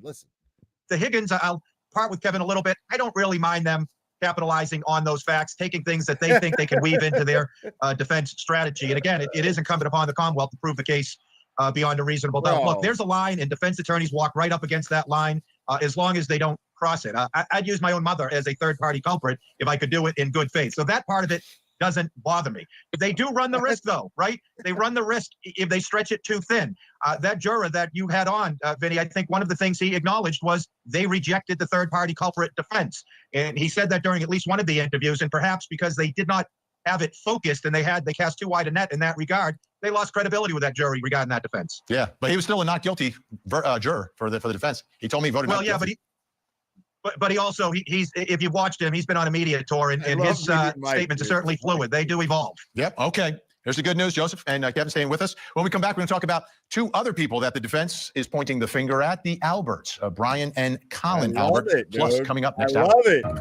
Tonight on Big Balls Investigates, Corey Richens was working at Home Depot. It didn't matter where I turned, everywhere. 2 in the morning, the two of them were exchanging. After Brian Higgins left, Brian Albert maintained contact with him. At 2:22 in the morning, the two of them were exchanging phone calls to check in with each other just a couple of hours after Mr. O'Keefe was mortally attacked. Mr. O'Keefe had dog bites and or scratches on his arm, consistent with a dog or an animal attack. That there are calls between Mr. Albert and Mr. Higgins later that night. So what? They have no evidence that either of them spoke to each other. They have no evidence of conversations. They have no evidence of a conspiracy. They have no evidence of a cover-up. They have no evidence of a weapon.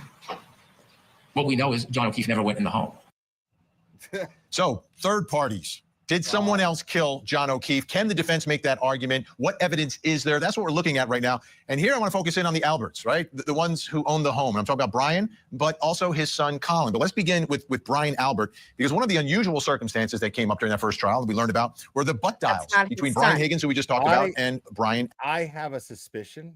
That's not his son. Sorry. He said Colin is Brian's son. He's not Brian's. No, he's Chris's son. Yeah. I understand why rules may change in state to state, but rules of investigation and prosecution should. Okay. Thank you. Wow, she's really harping on that. But no, okay. So I have a suspicion. I believe that this was paneled this way for a reason. I think that Court TV is gradually kind of shifting towards covering more of the information. They're becoming more taking more liberties with covering more of the information. But they have to do that gradually. They can't just all of a sudden do it. But Vinny's doing a pretty good job of putting it out there right now. All right, let's talk about this. It's happening, right? That's Vinny right now. But I think that he strategically, or Court TV, whoever strategically was like, let's leave Nick Rocco out. Anybody who's because if we give one of them the ball when we're talking about the Alberts, they could really run with it. And we're not ready to go that far just yet. So Vinny gets to control how much they talk about the Alberts and what is said about the Alberts. Do you see what I'm saying? I do. You get one of us supporters up there who sees an opening to talk about the Alberts, and who the fuck knows what we're going to say. You imagine Turtle Boy up there talking about the Alberts? God. Right. He's going to, like, anybody would take, I would take the ball and run with it. I would. Well, So, I mean, it's smart of them to be like, okay, like if they're trying to gradually just to save face or whatever reason they're doing it, it makes sense to make sure that Vinny has complete control over the devil's advocate of they could be guilty. Yeah, it's interesting. I mean, Shock and Hara somewhere up in your chat said they disagreed with you. They think that they just didn't want Nick to challenge Plevin and Krowski. I don't know. This is the first time that these things are really being talked about on Court TV. It's liable to cause fireworks, especially between Nick and Plevin. Oh, right. And maybe this is and maybe this is why the what's her name, Krusty Panties, tweeted about Court TV has flipped. Right. Now it's coming together. Right. So maybe Court TV is trying to shift a little bit and become more balanced, or I don't know. I don't know. I don't know. All I know is all I have ever asked is that they fucking talk about the things that should be talked about. Like, don't act like these things are just are just these elephants in the room, dude. No, like these things are vital to understanding this case and in giving the defendant the benefit of the doubt. Like this is very important. But that it we is preserve the presumption of innocence, and look at these things from a logical perspective. Now, I understand if the evidence dictated that Karen Reed hit John O'Keefe with her vehicle. I understand that, but the evidence does not. The evidence dictates that she didn't. The evidence dictates that there's tons of exculpatory evidence. The evidence dictates that that there are people who had motive and she did not. Right. That were there that night, that were acting aggressively that night. I mean, maybe we're reading too much into it, because I recall earlier Nick Rocco was saying they called him like too late into the evening, and by that point he was getting his children ready for bed, so he was unavailable. So maybe it's just a one-off, and Vinny is just playing the role of Nick Rocco tonight. It's just a theory. No, and I think that Vinny's not gonna. I mean, you look at. I'm just speculating. I don't want to speak for Nick Rocco. Maybe Nick Rocco would have totally held it together and not sort of just kept it like Vinny is. Who knows? But I'm of the belief. I can only speak for myself. Hypothetically, if I would have been on there talking about this case with the things that Vinny is bringing to the table today, I would have saw an opening and I would have ran with it. I would have been like, this is, the butt dials, everything too coincidental. It's ridiculous to ignore them. Like, I would basically be calling any viewer stupid if they didn't see that this was absolutely a railroad job. You know, like I wouldn't be able Right. to myself when Maybe talking they should about have this. you on. Maybe they should have you. No, that's exactly why they shouldn't. That's exactly why they shouldn't. Because I will fucking straight up, I will sit up there and I will be like, it seems absurd to not address how obvious that this is a railroad job on Karen Reed. Yeah. Like anybody who just I can't relate to anybody who entertains the possibility that she could be guilty at this point. Yeah, I agree with you. And with that, my friend, I am going to bid you adieu just because I have a day job I gotta get to in the morning. Yeah, man, it's past 1 Um, a.m. I'm gonna try to get through this video. yeah, But no, I'm sorry I can't be no, your you're good. companion. You're good. No, you Um, did great. I'm really grateful that you hung out with me, especially this late. Thank you so oh, much. thank you for having me, and it's been great. I can't believe how many people are still watching. It's unbelievable. I don't know how you guys don't get your beauty sleep. I definitely need mine. Will, it's been a Listen, man, pleasure. we're warriors, bro. You are. Okay. You know what I feel like? I feel like I felt when I was up in Canton and Dedham, like when I didn't sleep, I start to get a little bleary-eyed. But this has been so much fun. And I We're think, Nighthawks. yeah. You understand? We're Nighthawks. That's what we do. Well, I appreciate being an honorary Nighthawk for one night. Wait, So, I hear a hawk. I hear a hawk. man, if it wasn't so late, Your hawks. if it wasn't so late, I would do my hawk impression, but my kids are sleeping above me. So I don't wanna. Okay. Thank you for having me, everybody. I hope you have a great evening, and I'm sure we'll talk soon. Good night, Nan. Thank you. Bye, guys. All right. Nan Gallagher, y'all. Oh my goodness. Where is it? Here we go.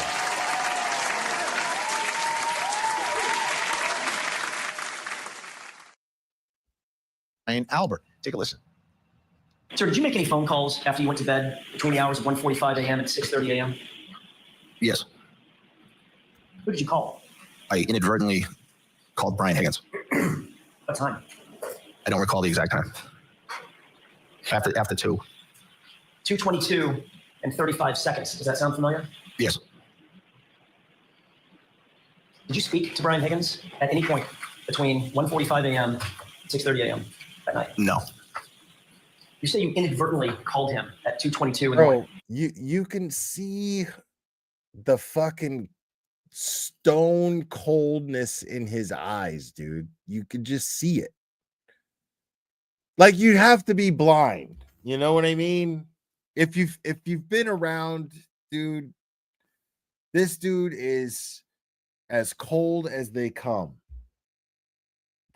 This is the one person out of all of these people that actually genuinely scares me. Yes. How did you inadvertently call him? Well, I don't know because it was inadvertent. So I have to explain that. Well, it's kind of like a butt dial. So according to your phone records, you placed a call to him, and then 17 seconds later, he returned a call to you that lasted 22 seconds. Correct? That's what the records reflect, yes. When you woke up in the morning, you obviously checked your phone. Did you not? I don't know if I did. Are you telling this jury that the call that came into your phone was a missed call, or did you answer it? I did not answer it. So it would have been a missed call. I just know I didn't answer the call. So it would have been a missed call. I don't know. I don't know that to be a fact. I just know I didn't answer the phone call. I missed the call. Yes. So Brian Albert owns the home. He's a Boston police officer like John O'Keefe, but I don't know how much he knew about John O'Keefe. It seemed like Brian Higgins knew John O'Keefe much better than Brian Albert did. Did Brian Albert have a motive here? Still with us from Massachusetts, our Karen Reed insiders, Joseph Krowski Jr., Kevin Lenahan, and also joining us, former Deputy Public Defender, LA County, Philip Dubé is with us. Great to see you, Philip. All right, do you see, Philip, in any of this, you see? Brian Albert is the one guy, ironically, that I would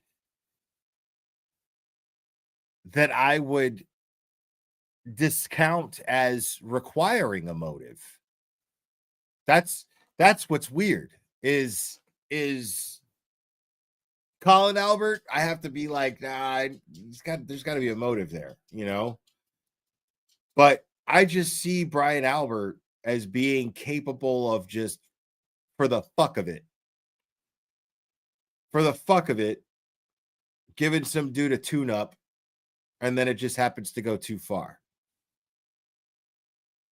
That's just the kind of guy that he comes off as to me. I'm not saying that's how he is, but he comes off like that to me. So ironically, he's the only one that comes off like that to me, which would mean that he would be the only one that I could imagine would be capable of doing so without a motive. So no motive. When I think of Brian Albert and I think no motive, I'm like, it fits.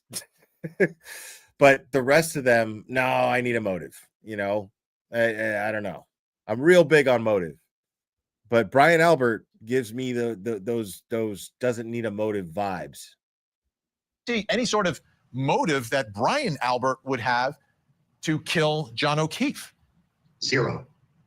I mean, if we're really honest, what is so fabulous about Karen Reed? If she doesn't want him, then he can have her. You know, that's probably the attitude. I think it is rank. No, Brian Albert, not Brian Higgins, who she kissed. Brian Albert, the one who owns the home on which he was. I don't even know what the fuck I'm talking about. Oh, okay. Now I know. Found on the front lawn who was doing the butt dials.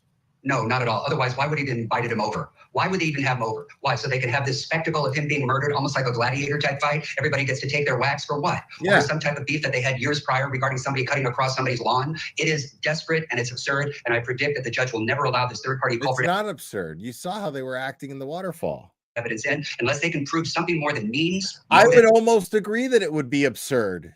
I would be like, okay, I understand somebody feeling like it's absurd, unless I saw that footage from the waterfall and I knew everything leading up to it.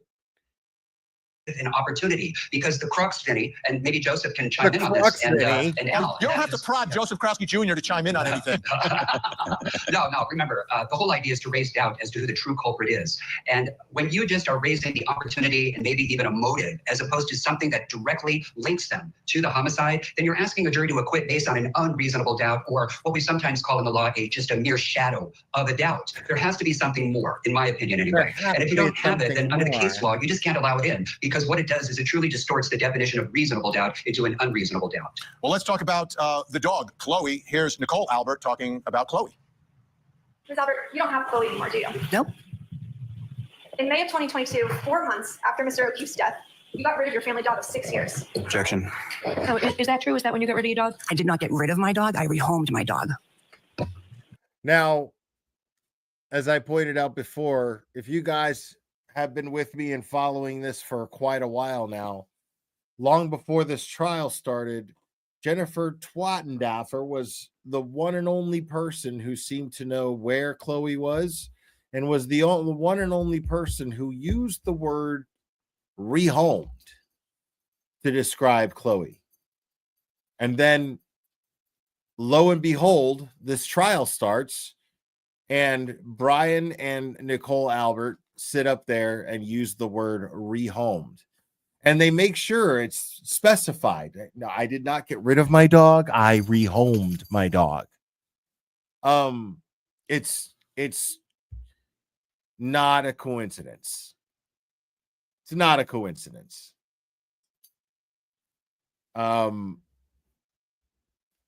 Yeah. Right. And Jeffrey Epstein rehomed himself. Your dog is no longer in the Canton area, correct? No, but I know where she is. She's in Vermont.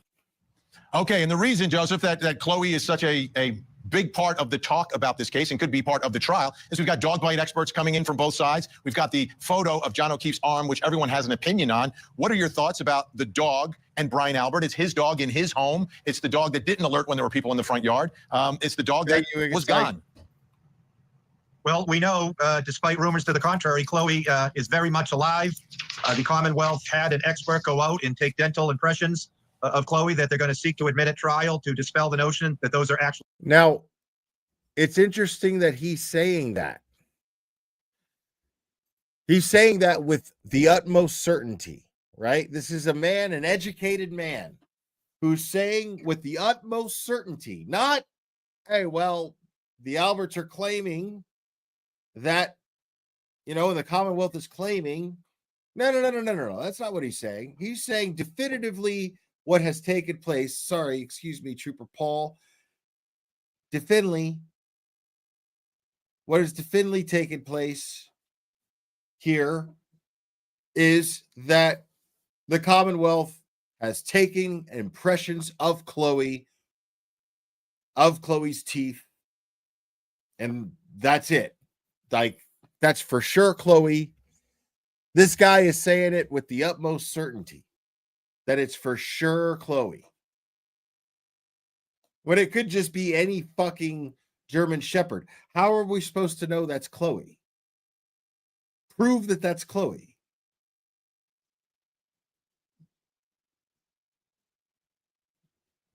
Because there's two reasons why the mold of that German Shepherd's teeth are not going to match the injuries on John O'Keefe's arm. A, because John O'Keefe would have been jerking and there would have been, there's no way to match unless you have DNA.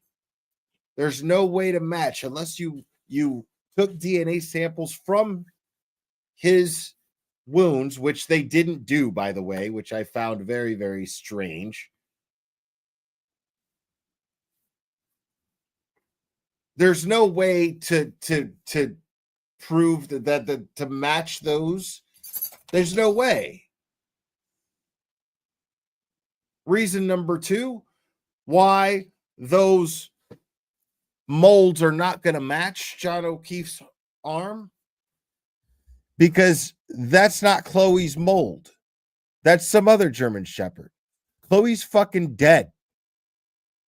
There's no way you're going to convince me otherwise. Chloe is in the exact same place where the original flooring of that fucking basement is, because that's a big coincidence too, right? That the flooring of the basement disappears, the dog disappears, and then they sell the house for $50,000 under market value in quite a hurry. But all of these things are just coincidence, right? All of these things.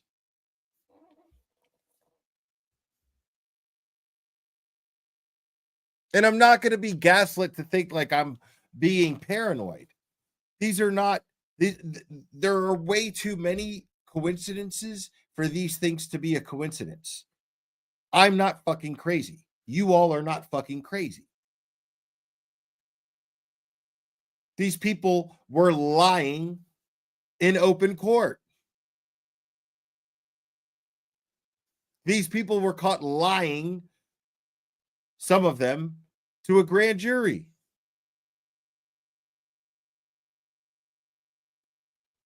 And both Brian Higgins and Brian Albert destroy their phones. Okay. Actually dog bites.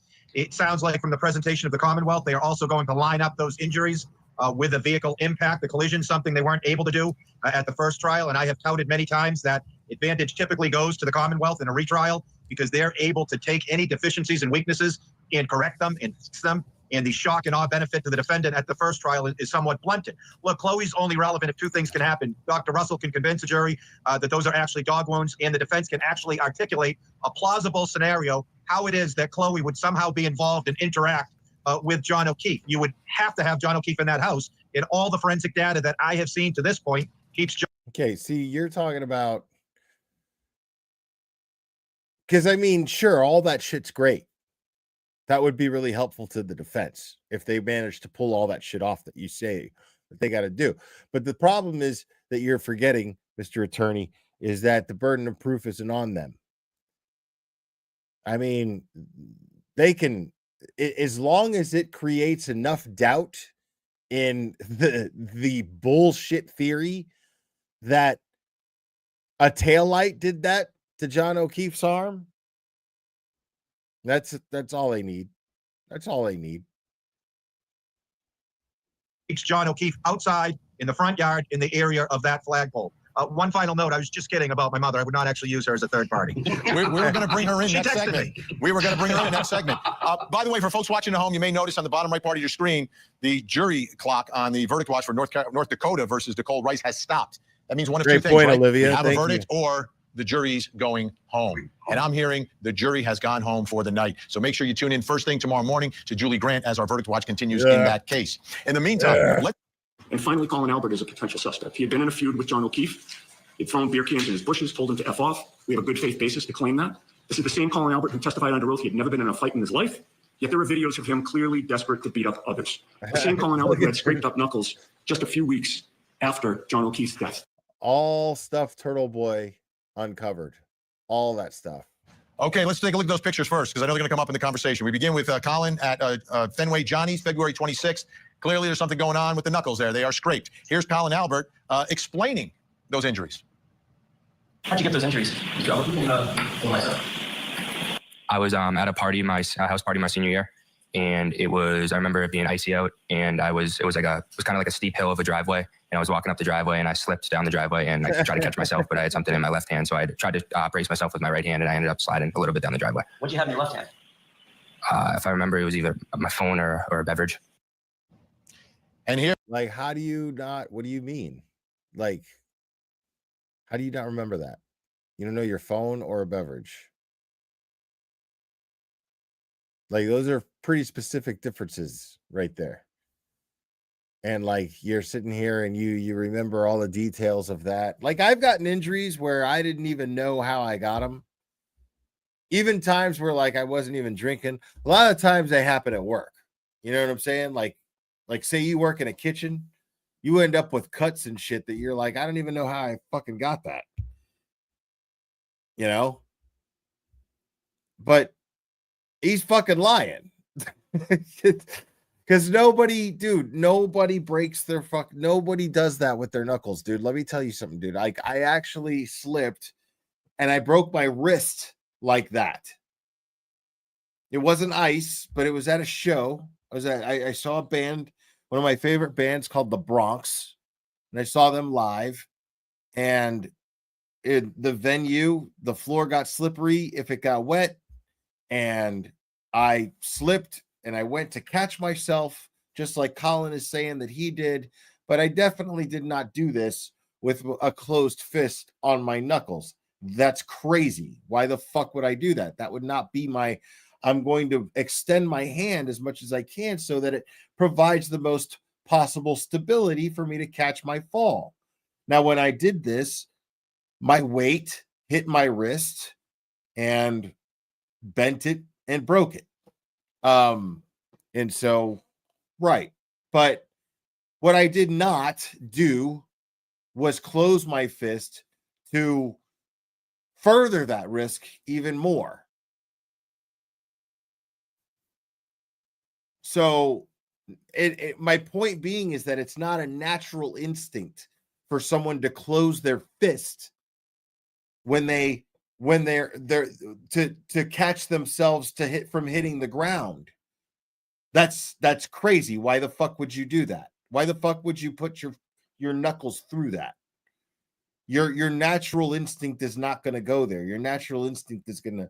That's why when you fucking wreck on your bike, you get those scratches on your palms of your hands, because your natural instinct is to catch yourself with your hands open, and then you end up with gravel that fucking cut up your hands when you fell off your bike. When you were a kid, that's just your natural instinct to open your hands, to fucking soften your fall. Why the fuck would you do it with your knuckles? That makes no sense. So he's lying. It's not, oh, well, he's just stupid. Like, even a stupid person, like, even a fucking really stupid person would not do that. And here are the other photos that are relevant to all of this. And you can see the right hand, although you don't see the top of the knuckles. And there's another picture. February 11th photos there. What do they prove? What do they show? What does this all mean? Kevin Lenahan, Colin Albert, your thoughts? Well, the medical examiner said that there was no evidence that John was in a fight. The emergency room doctor said the same thing. The defense tried to asked the medical examiner. The only thing on John's face was 2 small scratches. There were no split lips, no broken nose, no abrasions on the eyes. There were just 2 tiny wounds. And so the defense, using their kind of tricks, will say, well, could that have been caused by a fight? Well, of course, the doctor said, yes, it could have been, but it also could have been caused by being sucked up into a tornado. But had he been sucked up into a tornado, he'd have a lot more extensive injuries, right? Well, the same thing had he been in a fight. We've all seen people in fights in an industry I used to work in. Well, the problem with that, Plevin, is that there was no fucking tornado that night in Canton, you dumb shit. What the fuck are you talking about? Seen a lot of damage from that, and your hand will look. Both your hands will look scuffed up. Your face. John O'Keefe was not in a fight. Now, if they want to try to claim that maybe he was ambushed as he walked through the door and whacked on the back of the head, that'll be different. But the GPS shows, and this is one thing too. I just want to finish with this. People don't really notice that the GPS showed that John didn't go in the house, and the defense did not dispute it. They tried to dispute about the time a little bit, about the timing of the GPS, which was really a desperate reach. But as they were doing that, they did not dispute the accuracy of the location data. And the location data showed that John, or at least his phone, never went inside the house. Okay, we've got more to get to. We've been talking about the third parties. Well, his Apple Health data says that he did, and it's 98% accurate. One who's on trial is Karen Reed. Well, is there motive and opportunity for Karen Reed to have committed this murder? And now, as far as this, and it's a fucking general circle. Like, it's not just that one little location spot. Richard Green explained this shit. first voicemail, what time did this occur? 12:37 a.m. And with permission, if I could play that for the jury. Yes. Third message, what time is that received? 12:59. With regard to the fifth message, what time was that received by Mr. O'Keefe's phone? 1:11 a.m. Yes, 1 in the morning, I'm gonna and F you. You're And the sixth message, sir, what time was that received by Mr. O'Keefe's phone? 1:18 a.m. John, I'm going home. I cannot be sitting me. I need to go home. You can do a you bitch right now. Have a girl. She's sleeping next to me. You're a loser. Go. The seventh message, sir, what time was that received by Mr. O'Keefe's phone? 5:23 a.m.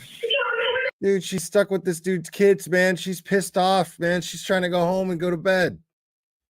She's mad as fuck. But that's not really like she's really mad because she thinks that he's fucking somebody, dude. Like that's, I mean, let's just be honest. That's what she's upset about. She feels like she got blown off for somebody else. These are all the phone calls and messages that prosecutors say Karen Reed left after she murdered John O'Keefe.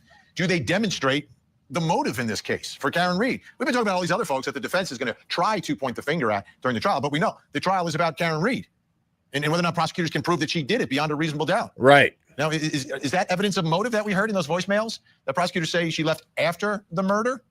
How about this testimony from Jennifer McCabe? As we got by different landmarks, she then started, screaming, asking if John could be at certain people's houses. And whose houses was she asking if John could be at? If she could be at Bella's house. There have been some years in the past dating relationship between Mr. O'Keefe and Bella's mother, correct? Yes. Even Jen McCabe is supporting that theory. Even she's supporting that theory. So now he's thinking, like, could he have been at this other woman's house? Like, the person who I first suspected that he could have been with was you, because you were the one texting with him all night, but you're sitting right here next to me. So could he have been at another woman's house?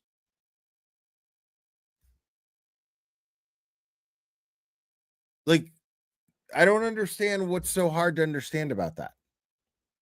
She simply thought, at least she was trying to eliminate. I think that she was genuinely worried, but I think that she didn't want to believe that something happened to him, and that she would rather believe that he was sleeping with someone else and that everything was going to be, that everybody was going to be okay. She was prepared to be mad about it, but at least everyone was going to be okay because he's not answering his phone.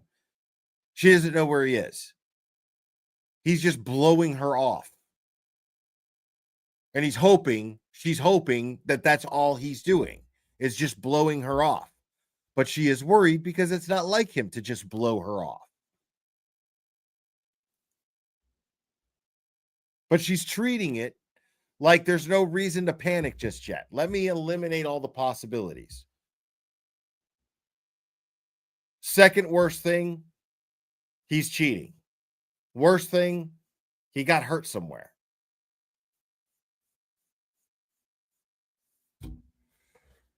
Okay, let me see. What is the guy in the bottom left corner's background? What's going on there? Wait, is this like a statue of somebody banging somebody from behind? Is that what's going on there?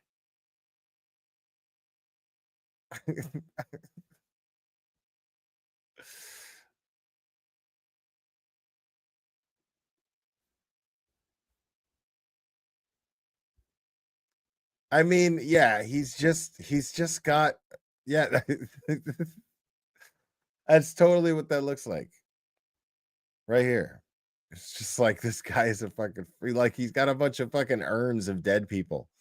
Like, is he like sitting in a funeral home? What the fuck is going on here? There's these roses and a bunch of urns. This guy's got a bunch of shrines of dead people, and then somebody fucking banging somebody from behind right here. What is going on with homie? He's definitely single. Yeah. I don't know if he's single. I think he's got a relationship with those ashes. What the fuck is going on there?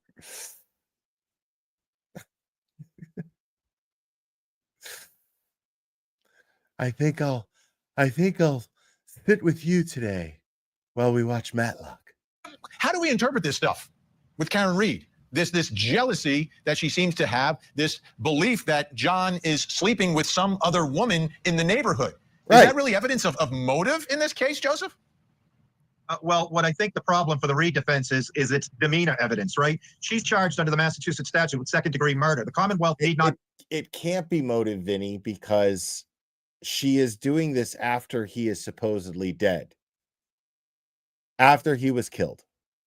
So here she is frantically, basically accusing him of being with somebody else, calling him a pervert. And once she eliminates that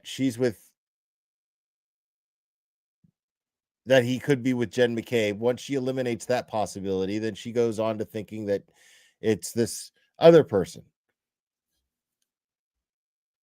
That's not the behavior of somebody who just killed somebody. That's the behavior of somebody who doesn't know where her man is and is hoping that that is the worst case scenario. Not prove that she had the intent to kill.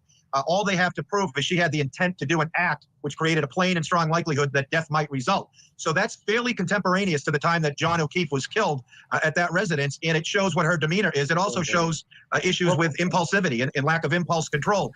But finally, it's not good optics. You never want to put that type of demeanor in front of a jury. You know, you want to create as much sympathy and engender as much goodwill towards your client as you can. And that's, I think, the most damaging part. All right, listen.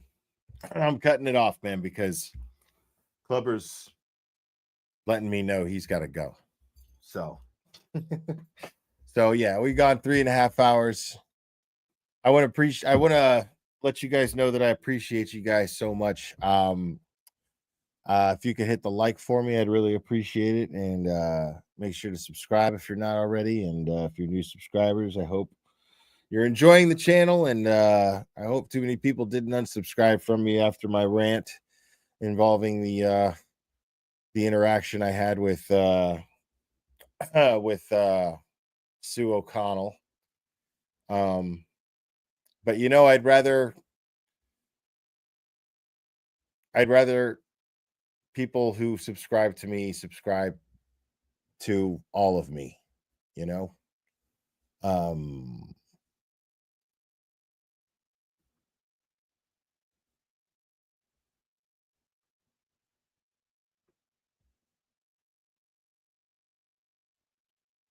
I checked my DM, but I did not see anything.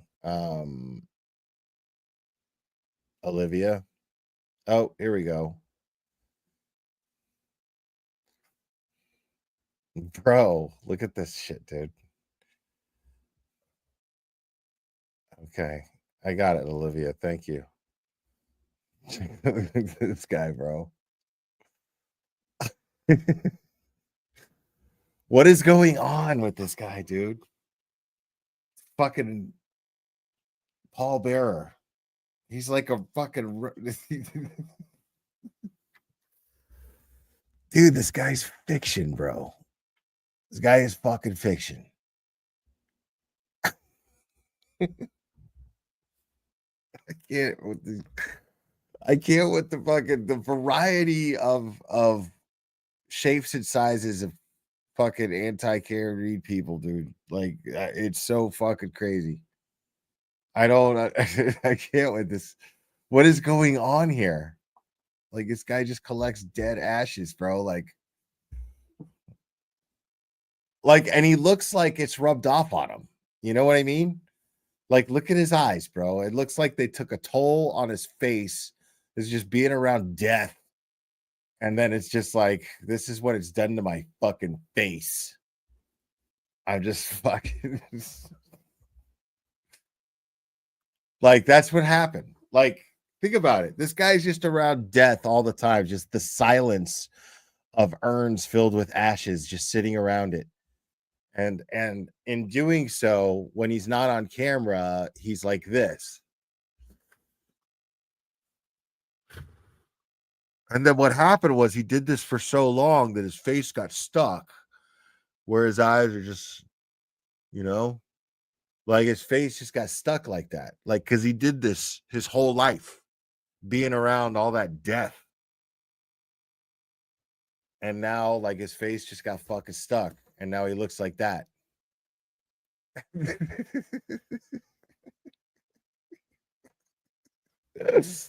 All right, y'all. Appreciate all you guys, man. Thanks for make sure to hit the like, all that stuff, man. And a big thank you again to the notorious Nan Gallagher. You guys are amazing. Thanks for hanging out with me, man. Especially this late. You guys are the best, for real. Yeah, man. That's gonna be it for me, man. I'm beat. Thank you guys for all the support. You guys are amazing. I love you guys very much, and we will do this again very soon, my friends.